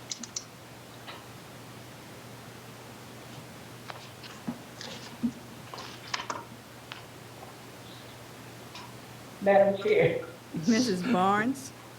I move that we approve the contract requiring board approval from Marva May, Gary, Mayola, and Cisco Raleigh. Second. Was that Mrs. Boyette? Yes. Okay. And Ms. And- Mercer. And Mr. Mercer, all right. It's been moved and properly seconded, moved by Mrs. Boyette, moved by Mr. Breen, seconded by Mrs. Boyette and Mr. Mercer, that we approve the Marva May Dairy contract and Cisco Raleigh contract. These are for renewals for milk and for food supplies. Is there any further discussion? Madam Chair, I believe I made the motion, Belmont. I am so sorry. That's okay. Mrs. Barnes, Mr. Breen, I'm giving you credit when I shouldn't be and trying to make you somebody else. My deepest At apologies. least it wasn't Mr. Former. Okay. My apologies, sir. I make you look good. All right, it's been moved by Mrs. Barnes and seconded by Mrs. Boyette and Mr. Mercer that we approve these two contracts. Is there any other discussion? That means I need to watch the screen and not rely on my hearing. I'll do that in the future.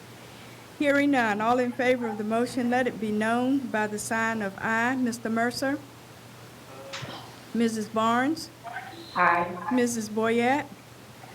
Aye. Mr. Breen? Aye. Mr. Farmer? Aye. Mrs. Powell? Aye. And myself, Dr. Fitch, aye. Let the record reflect that the motion carries unanimously to approve these contracts. And these are so important because these are items that go into that feeding of the children, whether they are in school or not, as we have been doing in the past. So thank you so very much.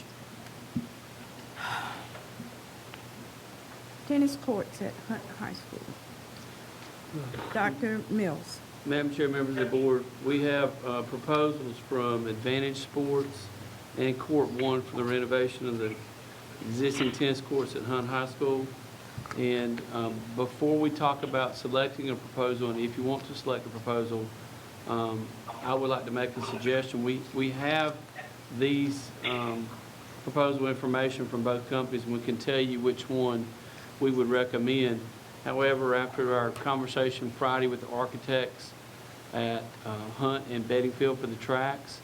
I might suggest that it would be good to wait until we get some initial feedback back from those architects to decide about approving a proposal for the tennis courts, due to the fact that we don't have a good idea of what the funding may be.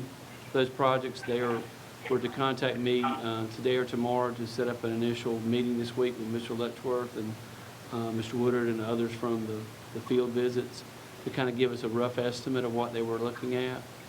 And if you commit to these proposals now, that's going to encumber some of your funds in a policy standpoint. So I might just go ahead and share this with you today, but I might ask that you consider not voting today and just take this under advisement until we get some information back. Okay, I mean, time is of the essence, but we've got some time, okay, and even it could serve us to send these back for another round if it did take a little bit, because the prices seem to be in flux and changing from the COVID-19 issues we're dealing with. But that was the recommendation from Mr. Letchworth and Mr. Woodard as well. All this timing is completely kind of throwing us off with a lot of things, but we could answer any questions about these proposals now, but I would hold just long enough for us to get some initial feedback, because that would affect the amount we have left of $2 million. okay. Members of the board, given the information just shared by the superintendent, I'm first going to ask if you have any questions. And second, if there are no questions, would you be willing to table this until we have a better understanding of the dollar amounts that would be required for those track projects that we've Table it. already approved? Okay, I'm hearing Mr. Farmer say table. I heard somebody at one other say table. Who was that speaking? That was me, Ms. Powell. Mrs. Powell, table. You got a thumbs up from Ms. Boyette. Ms. Boyette is giving a thumbs up. I Mr. can't see it, but Green, Mr. Dr. Green. Mills does. Table. Table, Mr. Mercer. Ms. Barnes, Ms. Table, Green. Mrs. Barnes. He's got Is that thumbs up. correct? And I agree to table this as well. So we will table this particular item until we have further information in regard to the other projects that we have slated, and we thank the administration and Mr. Letchworth and staff for giving us the information that this may be something that we want to wait on just a little while longer, so that we can make sure we have the funds and not encumber funds that we do not have. That's right. Okay? Thank you so very much. Next on the agenda,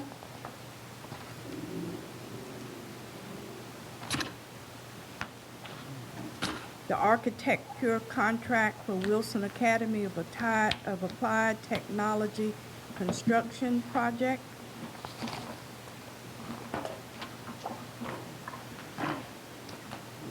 Madam Chair, board members, at our April 6th meeting, the board selected Skinner, Farlow, and Kerwin Architecture Firm for the Watt project, and we will need you to approve the contract, and I'm going to turn it over to Mr. McPherson to talk a little bit about where we are with that right now and what you have in your packets. Okay? Thank you, board members.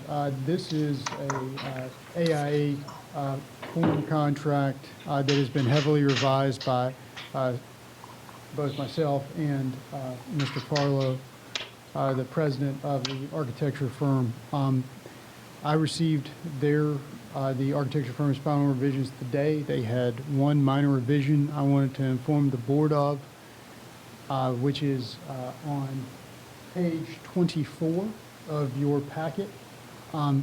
It lists the compensation as a fixed sum, and that fixed sum number is based on an $18 million construction budget. Mr. Farlow has requested to change that to, in addition to that hard number based on 18 million, either that or 5.95% of the total cost, which in the event the cost of the project goes down, your payment to Mr. Farlow's firm would go down respectively. but in the event your cost goes up, it will go up ever so slightly. I will tell you that the fact that this firm is giving you under 6% for the architecture fee is an incredible deal, because most architecture firms I'm working with nowadays are 10 to 12%. So this is it's a very good percentage that we've negotiated to this point. So for compensation, their hard dollar value is $1,071,000 or 5.59%. Is that? Or 59% of the total cost of the project. So So it will either be that hard figure Yes, ma'am. or 5.59% of whatever that total final expenditure is, yes, ma'am. So whichever's lower? Whichever is lower. whichever is lower. Whichever's lower. That's the Okay. key part. So, members of the board, in regard to this contract, the point being made that on page 24, Article 11, compensation, there is ability to be flexible in that the amount based on the $18 million expenditure, the architectural fee would be $1,071,000 or 5.59% of total cost, whichever is lower. Is that correct? Yes, Madam Okay. Chair. What is your pleasure? Are there any questions, comments, issues, or concerns?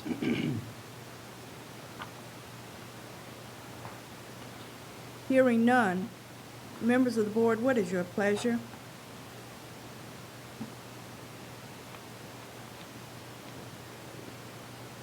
Madam Chair, Mrs. Powell, I move we approve the architect contract for the new Watt building with Skinner Fowler Kerwin Architecture with the $1,071,000 or 5.9%, whichever one is the lowest no, in the that's contract.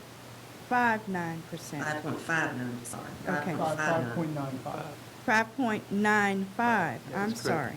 We're getting these numbers wrong. 5.95%. Okay. Second.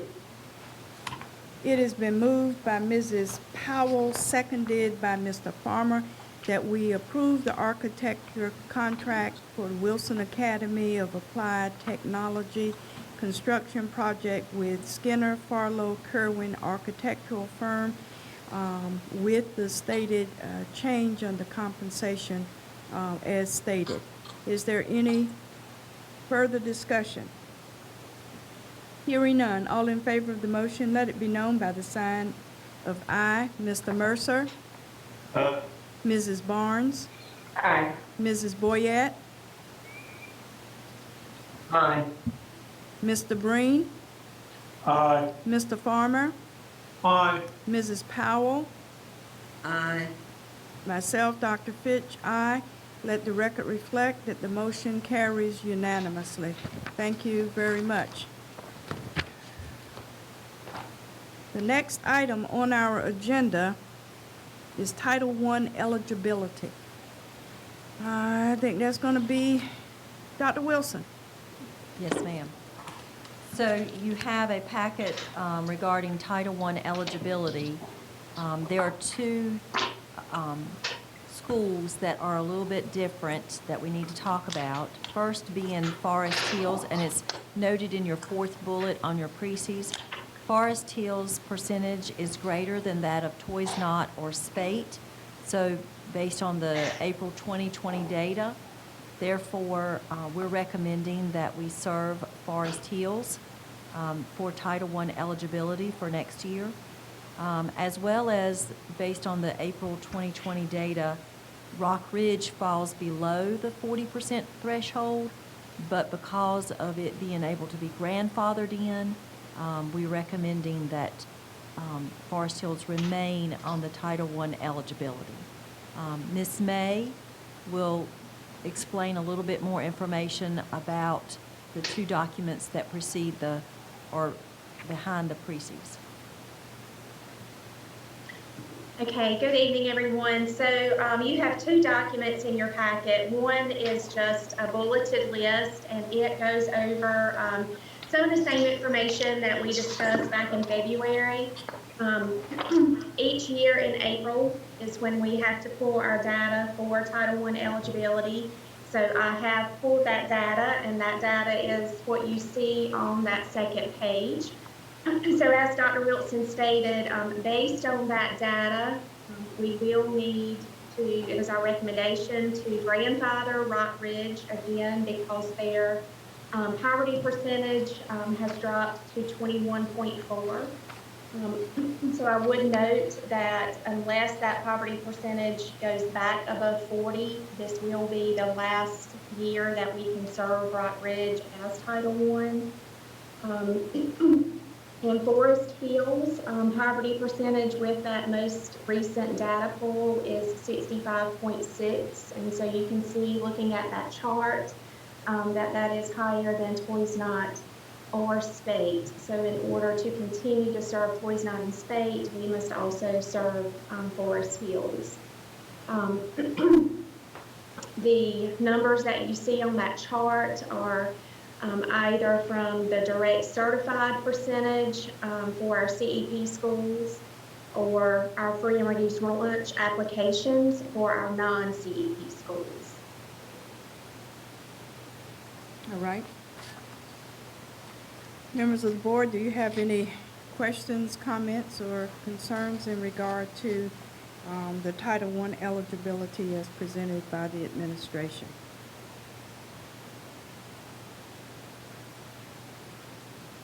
This is an action item. Hearing no discussion, what is your pleasure?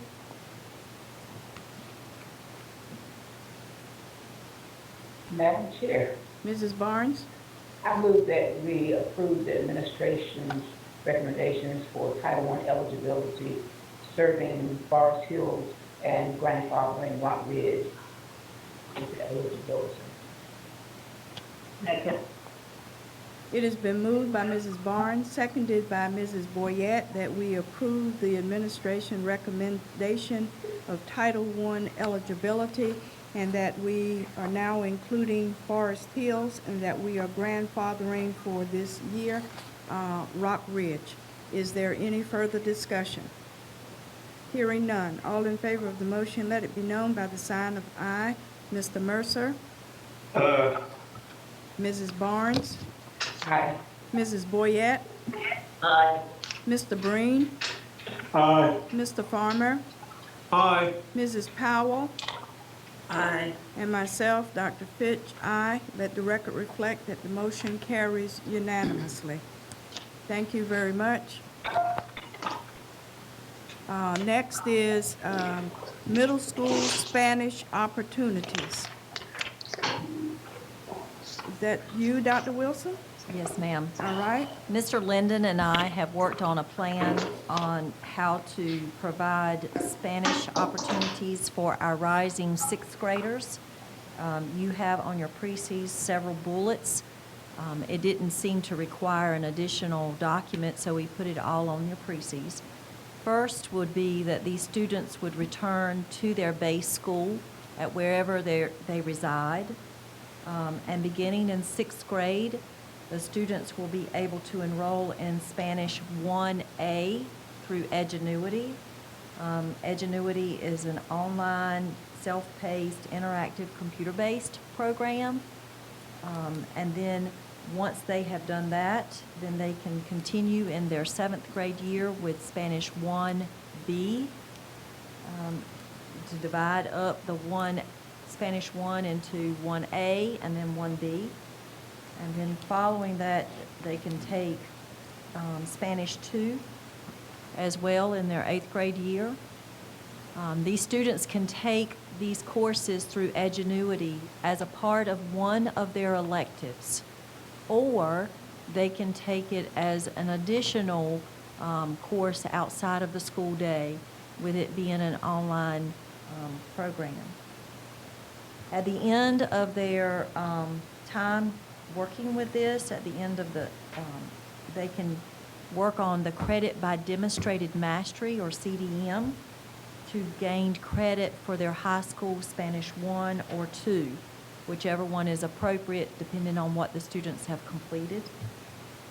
And then once they have completed the CDM or the credit by demonstrated mastery, they will be awarded for the Spanish for their high school and be able to enroll in Spanish 2 or 3, depending on where they are at the high school when they reach 9th grade.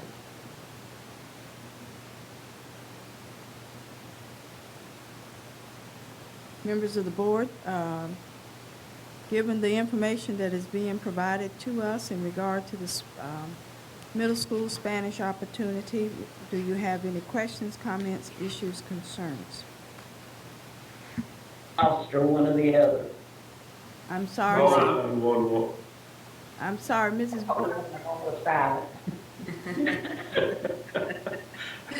There was a combination, and I didn't hear everybody. I heard Mrs. Boyette attempting to speak first, and then there were several others. Mrs. Boyette, what was your comment? None of us can hear Dr. Wilson anymore, so either she stopped talking or the mic went out. I think there were some technical glitches because I had a message on my screen that the connection was unstable. So she was referring to the précis that you had before you in your packet, and the comments she was making were the bulleted points that were there in the précis. So the question is, do you have any questions or issues, comments, or concerns in regard to the information that is being provided by the administration?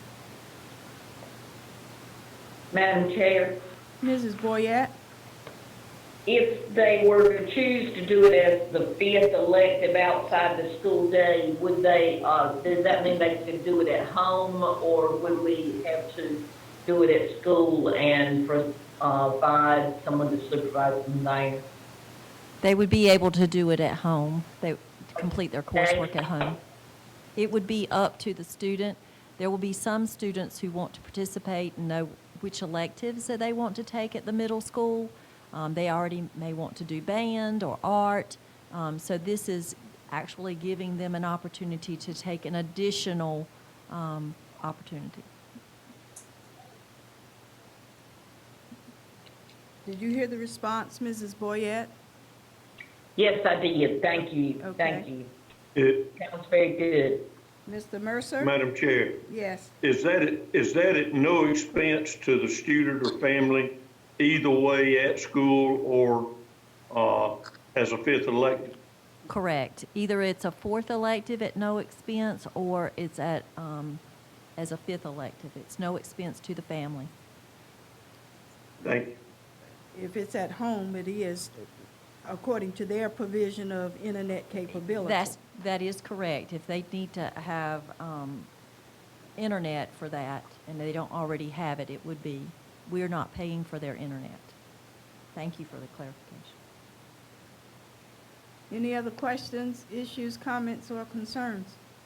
Madam Chairman, Mr. Farmer? as stakeholders, did those parents, were they able to give you any input so that they would have ownership? I did talk with a couple of parents, and I've had some emails asking specifically what the plan is going to be, and I stated to them in the email is that I would listen to what their ideas were, but you know, I would be presenting it to the board for their final decision. So their majority of the parents wanted to see some kind of program for their students going into 6th grade.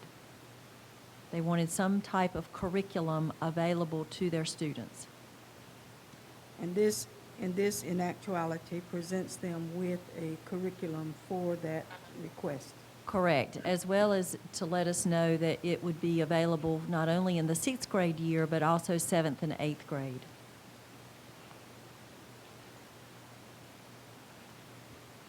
Other questions, comments?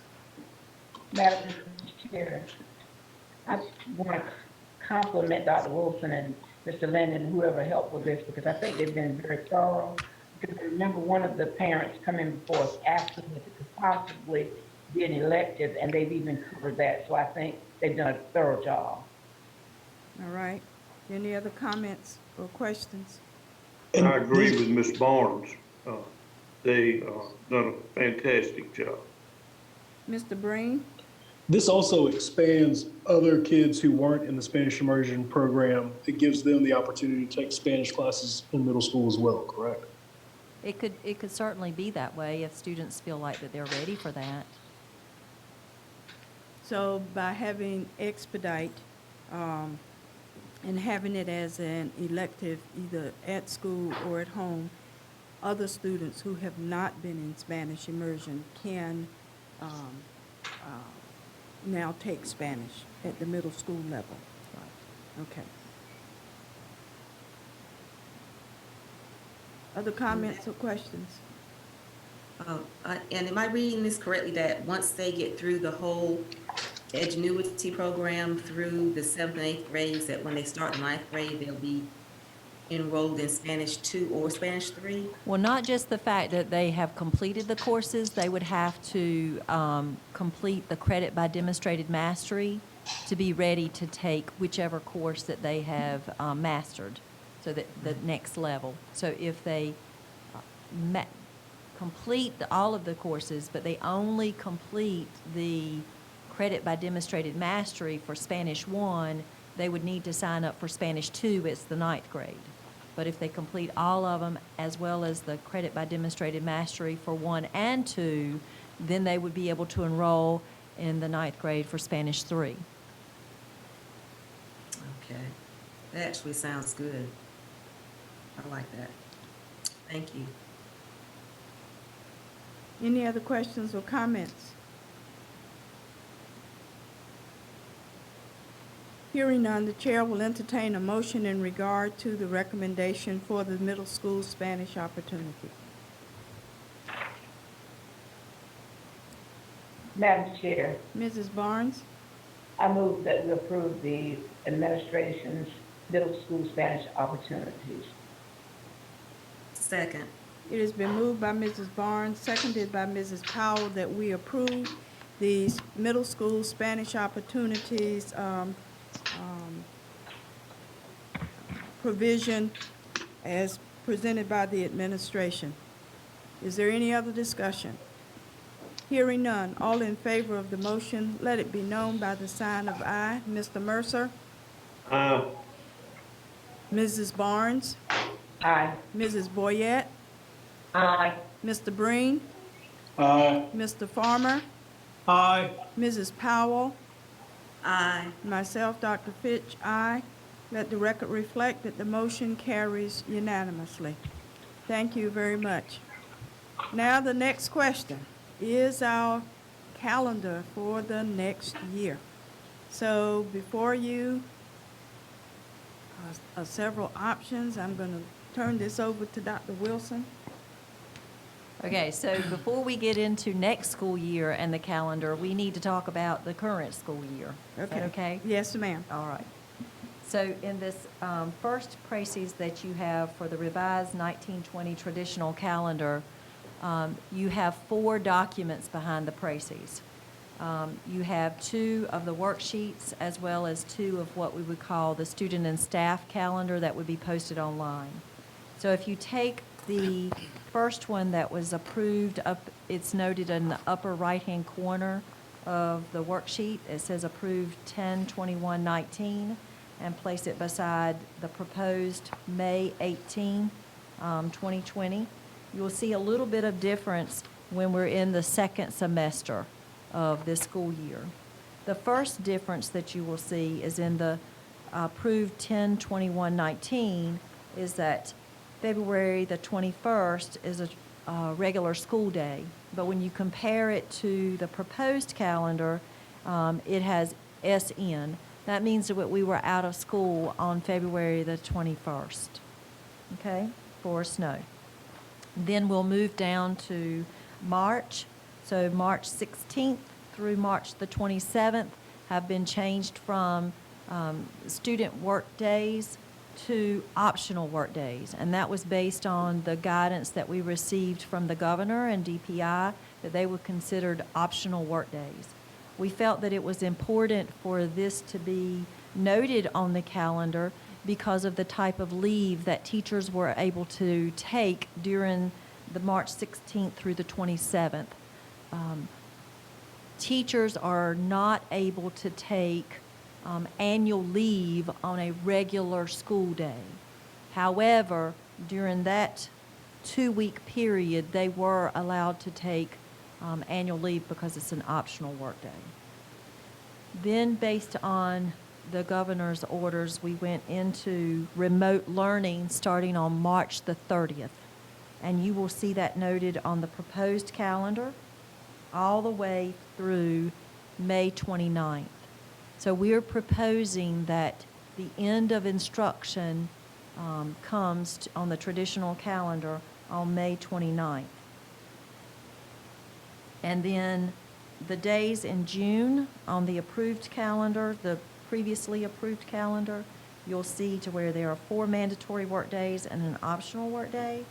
Whereas on the proposed calendar, we changed all of those days to optional work days, simply because we were trying to, while we need our teachers to be in the buildings to clean out their rooms and the closeout, help us with the students and the picking up and the dropping off of their items, we can't have everyone in the building at the same time. So it's going to need to be very fluid, and so those days are considered optional work days. And the June 11th is added as an optional work day because of the snow day that was back on February the 21st. You know, this calendar has changed so many times in this semester. I forgot that we had to go back and deal with this one before we could go to the Yes, ma'am. future one. So members of the board, if you are, have any questions in regard to the changes with this calendar, we'll entertain those right now. Madam Chair, Mrs. Boyette? would you refresh my memory? If I understand the calendar, you know, all of that, but if the teacher didn't have annual leave to take on those days in March, the 2 weeks, and in June, what happens? Well, first they would need to do is to work. That's, if they don't have the days, they are allowed to work, get credit for that. But Okay. if they chose to not work, then they would have to take, and they don't have annual leave days, they would have to take leave without pay. Okay, so you explained it when you said they could choose to work. So if they chose to work, then it's not an issue. In other words, they had choice in it. Okay, Yeah. that explains it. Yeah, we've had, part of that document that I showed earlier about the professional development, that's what our teachers have been doing during those days, like in March. As they prepare for the remote learning and other items that they had to do. Yes. Any other questions? Hearing nothing else, the chair will entertain a motion to adopt the revised calendar for the 2019-2020 school year as presented by the administration. Madam Chair, Mrs. Boyette? I move that we accept the proposed calendar for 2019-2020 as administration submits. It has been moved by Mrs. Boyette. Is there a second?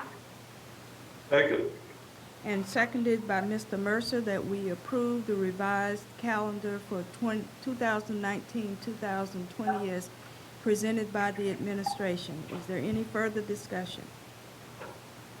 Hearing none, all in favor of the motion, let it be known by the sign of aye. Mr. Mercer?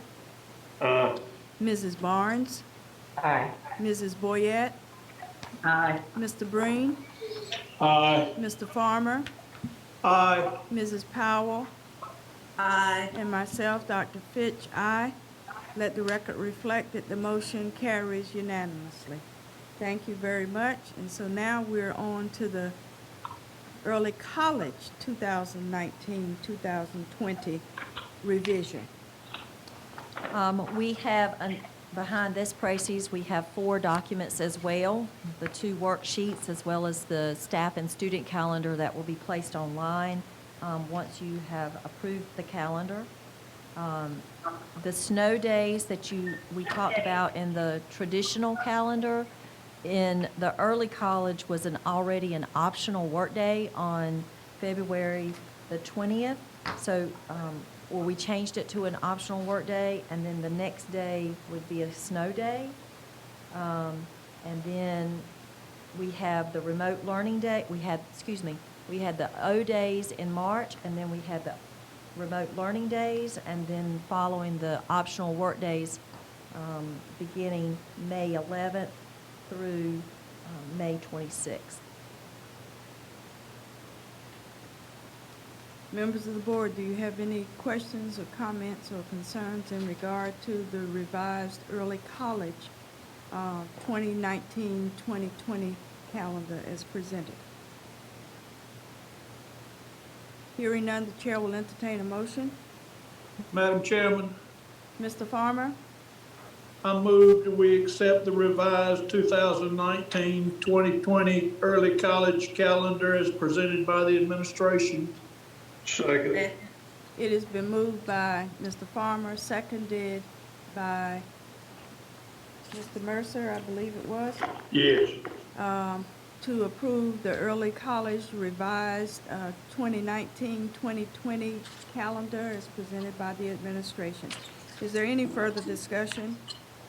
Hearing none, all in favor of the motion, let it be known by the sign of aye. Mr. Mercer? Aye. Mrs. Barnes? Aye. Mrs. Boyette?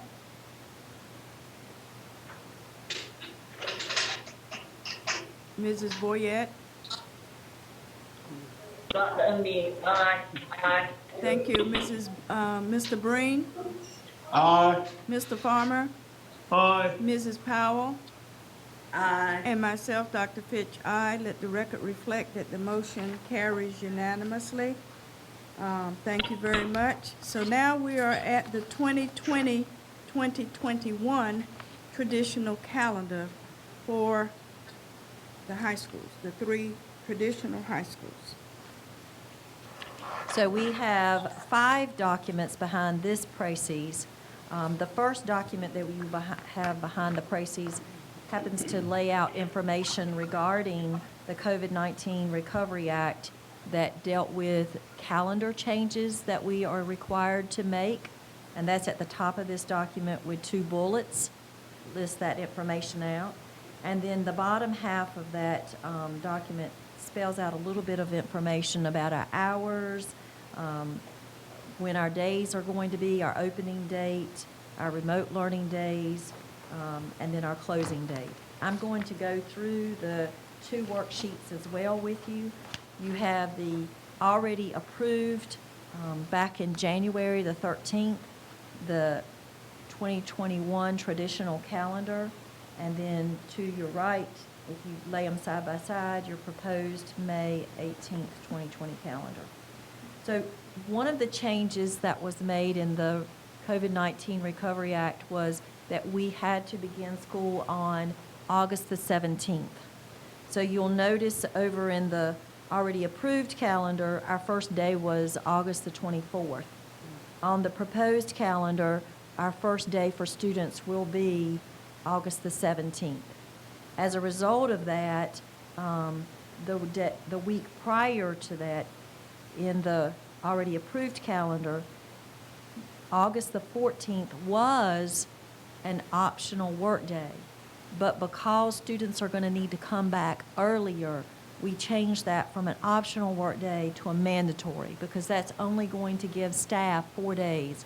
And if we are allowed to have the traditional get to know your teacher, open house kind of time, 3 days and an optional workday would not allow us to get those accomplished, if we are able to do so. So we needed to change that O to a mandatory that week. And then we have the 17th of August as our beginning date. You'll also notice that the difference between the September calendar of the approved one to the proposed one is that there's an RL on September the 4th, and that's because as a part of the COVID-19 Recovery Act, the calendar change said that we needed to have 5 remote learning days in addition to throughout the calendar, or within the calendar. We could use any kind of days that we wanted to. They could already be a part of the calendar. The only requirement that we had is that it could not be the week of August the 17th through the 21st. So we couldn't take that week, add it on, and make those remote learning. We had to have other days within the calendar. There was no requirement that those remote learning days had to be back-to-back. So what we chose to do was to space those out. And the reason we did is because we don't only just have elementary and middle schools following this calendar, we have high schools following it, and we didn't want to place all of the remote learning days in one semester or the other. So we just split some in the first semester, some in the second semester, and that would accommodate the high schools as well. So we have September the 4th as a remote learning day. Then you go down to November. We have, in the approved calendar, you had a DS. That was a delayed start. You may remember that the board requested that delayed start due to the election day, and we changed that to a remote learning day. And the reason so is because it actually, we gained 2 additional hours of instruction when our students are going to be participating in remote learning. So instead of it being a 4-hour day that day counts as a 6-hour day. Okay, so that's one, or that's the second day. Then in addition to that, on November the 25th, you have an early release day, and that early release day is changing into a remote learning day. So one thing I hope that you see in that first semester is that we have 3 remote learning days, and we have selected a day that would end on Friday, a day that would take a place of a day that was already considered like an early release or a delayed start, and then a day before a holiday. So we're really practicing with how remote learning looks in all 3 different ways. Nothing changed in December. We did change in January and added a remote learning day. Like I said, because of the high school, we wanted to make sure that when those students went into their next semester early on, before any kind of inclement weather could happen, we are already practicing what remote learning looks like in that next semester. And then in February, we added a remote learning day. And then nothing changed in March or April or May or June at this time.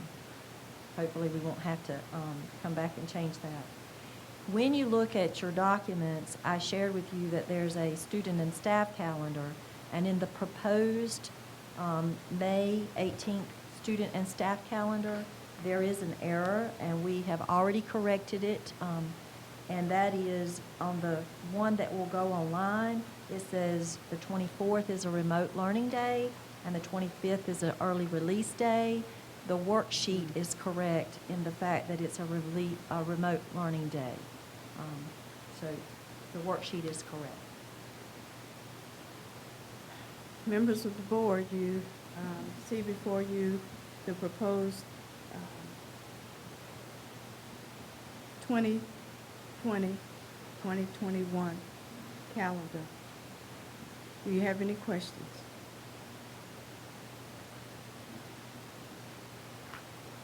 Hearing none, the chair will entertain a motion in regard to the approval of this revised calendar.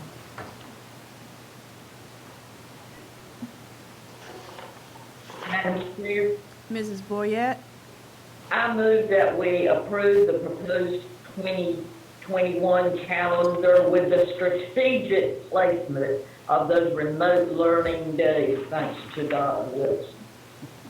Is there a second? Second.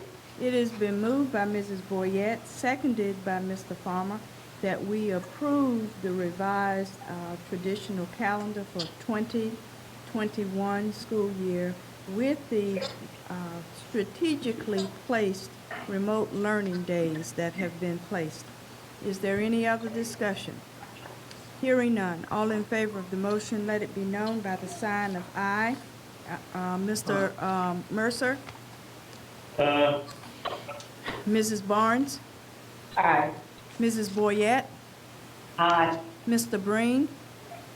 Aye. Mr. Farmer? Aye. Mrs. Powell? Aye. Myself, Dr. Fitch, aye. Let the record reflect that the motion carries unanimously. Now we have the proposed 2021 early college calendar. Yes, and you will only find 2 additional documents behind this, Precies, simply because there had not been an already approved calendar. We were waiting on some guidance from Wilson Community College, and when it finally got approved, then we had some other changes that needed to happen, and so that's why this Precies does not have 4 documents. So you will only see this brand-new proposed one in front of you. And with this new proposed one, it also takes into account the remote learning days, but I see that in this calendar, there are 3 remote days in the second semester as opposed to the traditional high school, and there are 2 remote learning days in the first semester. That's correct, Okay. yes. So we were able to bring in the remote learning day requirement.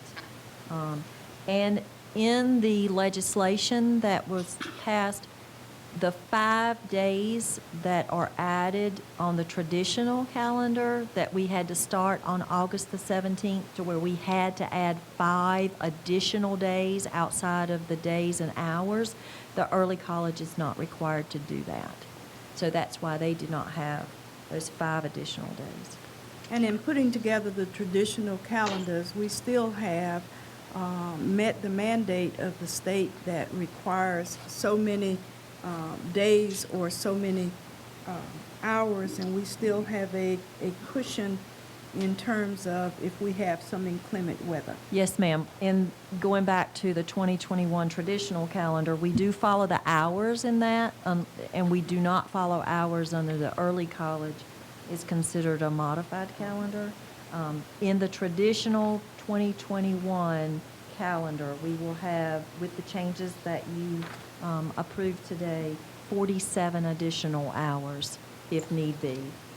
But we also recognize that there may be a need to change our days into remote learning at times if we need to. And that was another reason to try to have those as early on as we could. Okay. So are there questions in regard to the 2020 early college calendar? Hearing none, the chair will entertain a motion in regards to the 2021 early college calendar. Madam Chairman, Mr. Farmer, I move we accept the proposed 2020-2021 early college calendar as provided by the administration. Second. it has been moved by Mr. Farmer, seconded by Mr. Mercer, that we approve the 2020-2021 early college calendar as presented by the administration.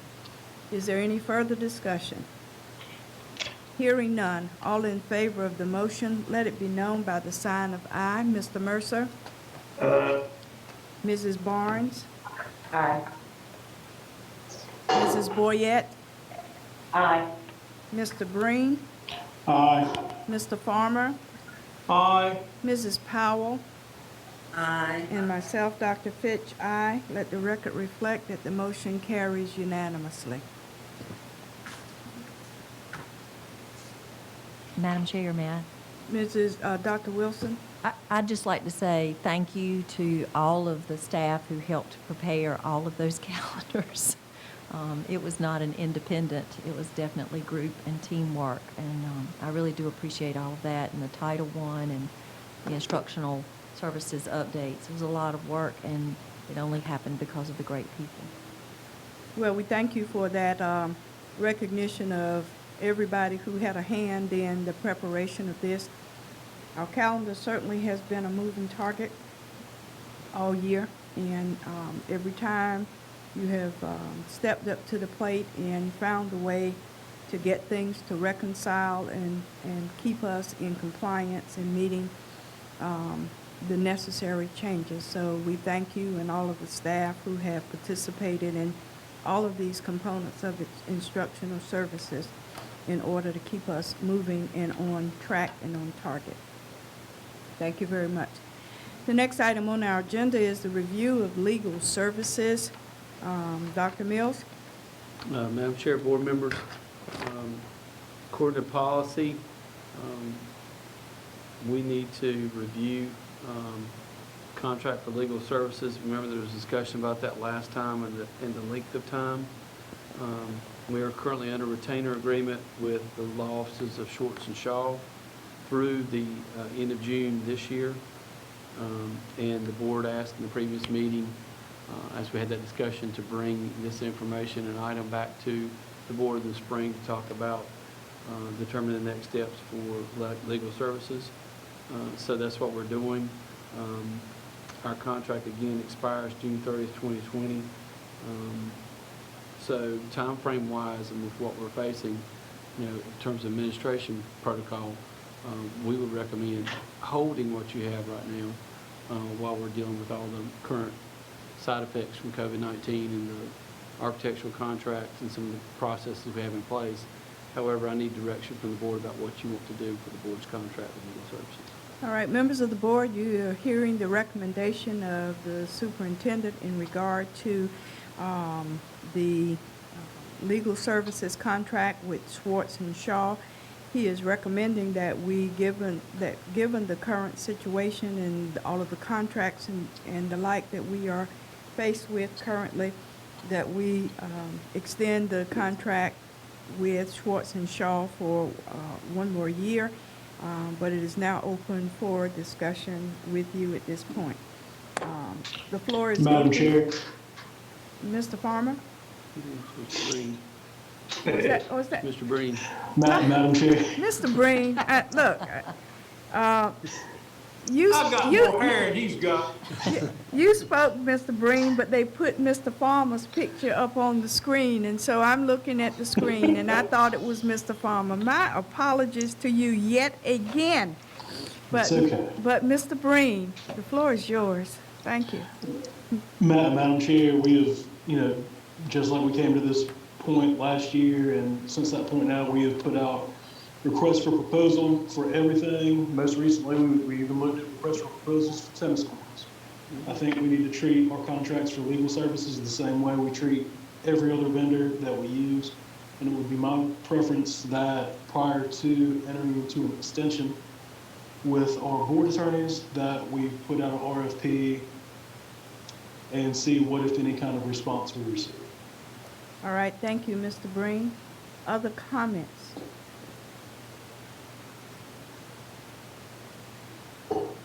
Madam Chair, Mr. Mercer? I have no problem with treating it as any other contract. I have had experience with a board attorney prior to Schwartz and Shaw, and have found our experience with Schwartz and Shaw to be refreshing and clear, and I think excellent service. At the same time, I would not strongly object to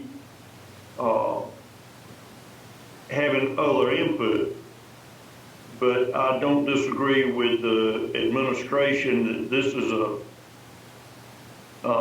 topsy-turvy time right now to be stepping into new territory.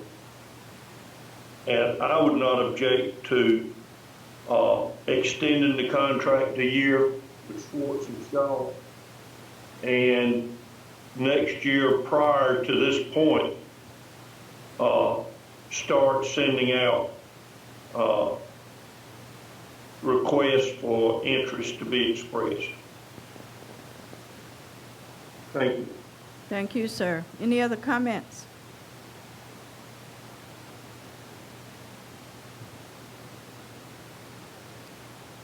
All right, I'm hearing from two board members, Mr. Breen and Mr. Mercer. Any other comments?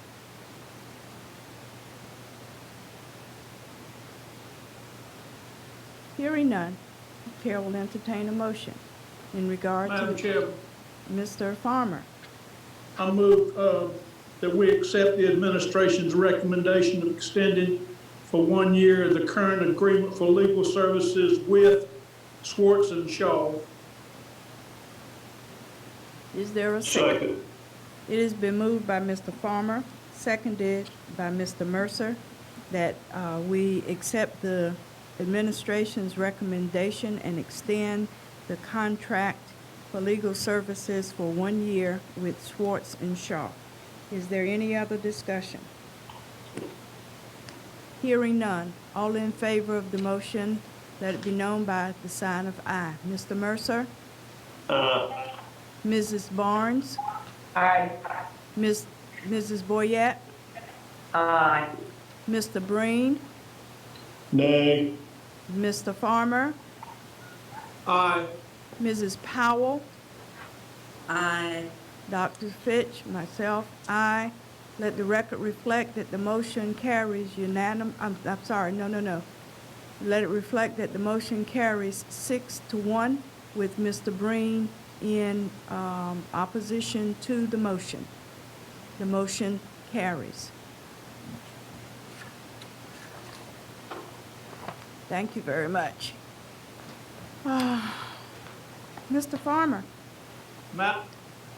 Madam Chairman, Yes, Mr. Farmer. I move the Wilson County Board of Education go into closed session to consider confidential personnel matters as provided in North Carolina General Statutes 143-318.11A1 and 6 and 115C-319 through 321, and to consult with the Board of Education attorney and preserve the attorney-client privilege as provided in North Carolina General Statutes 143-318.11A3.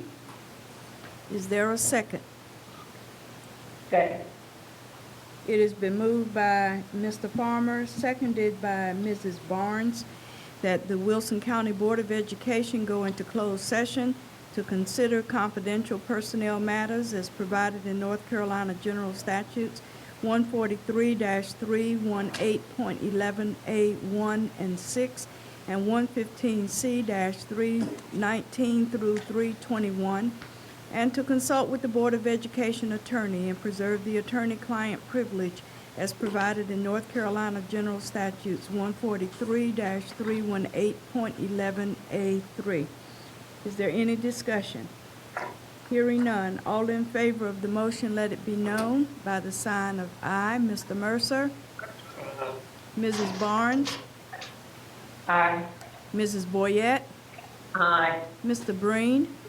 Aye. Mr. Farmer? Aye. Mrs. Powell?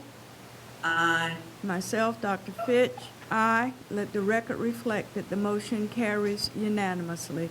Thank you very much. We are adjourned to closed session.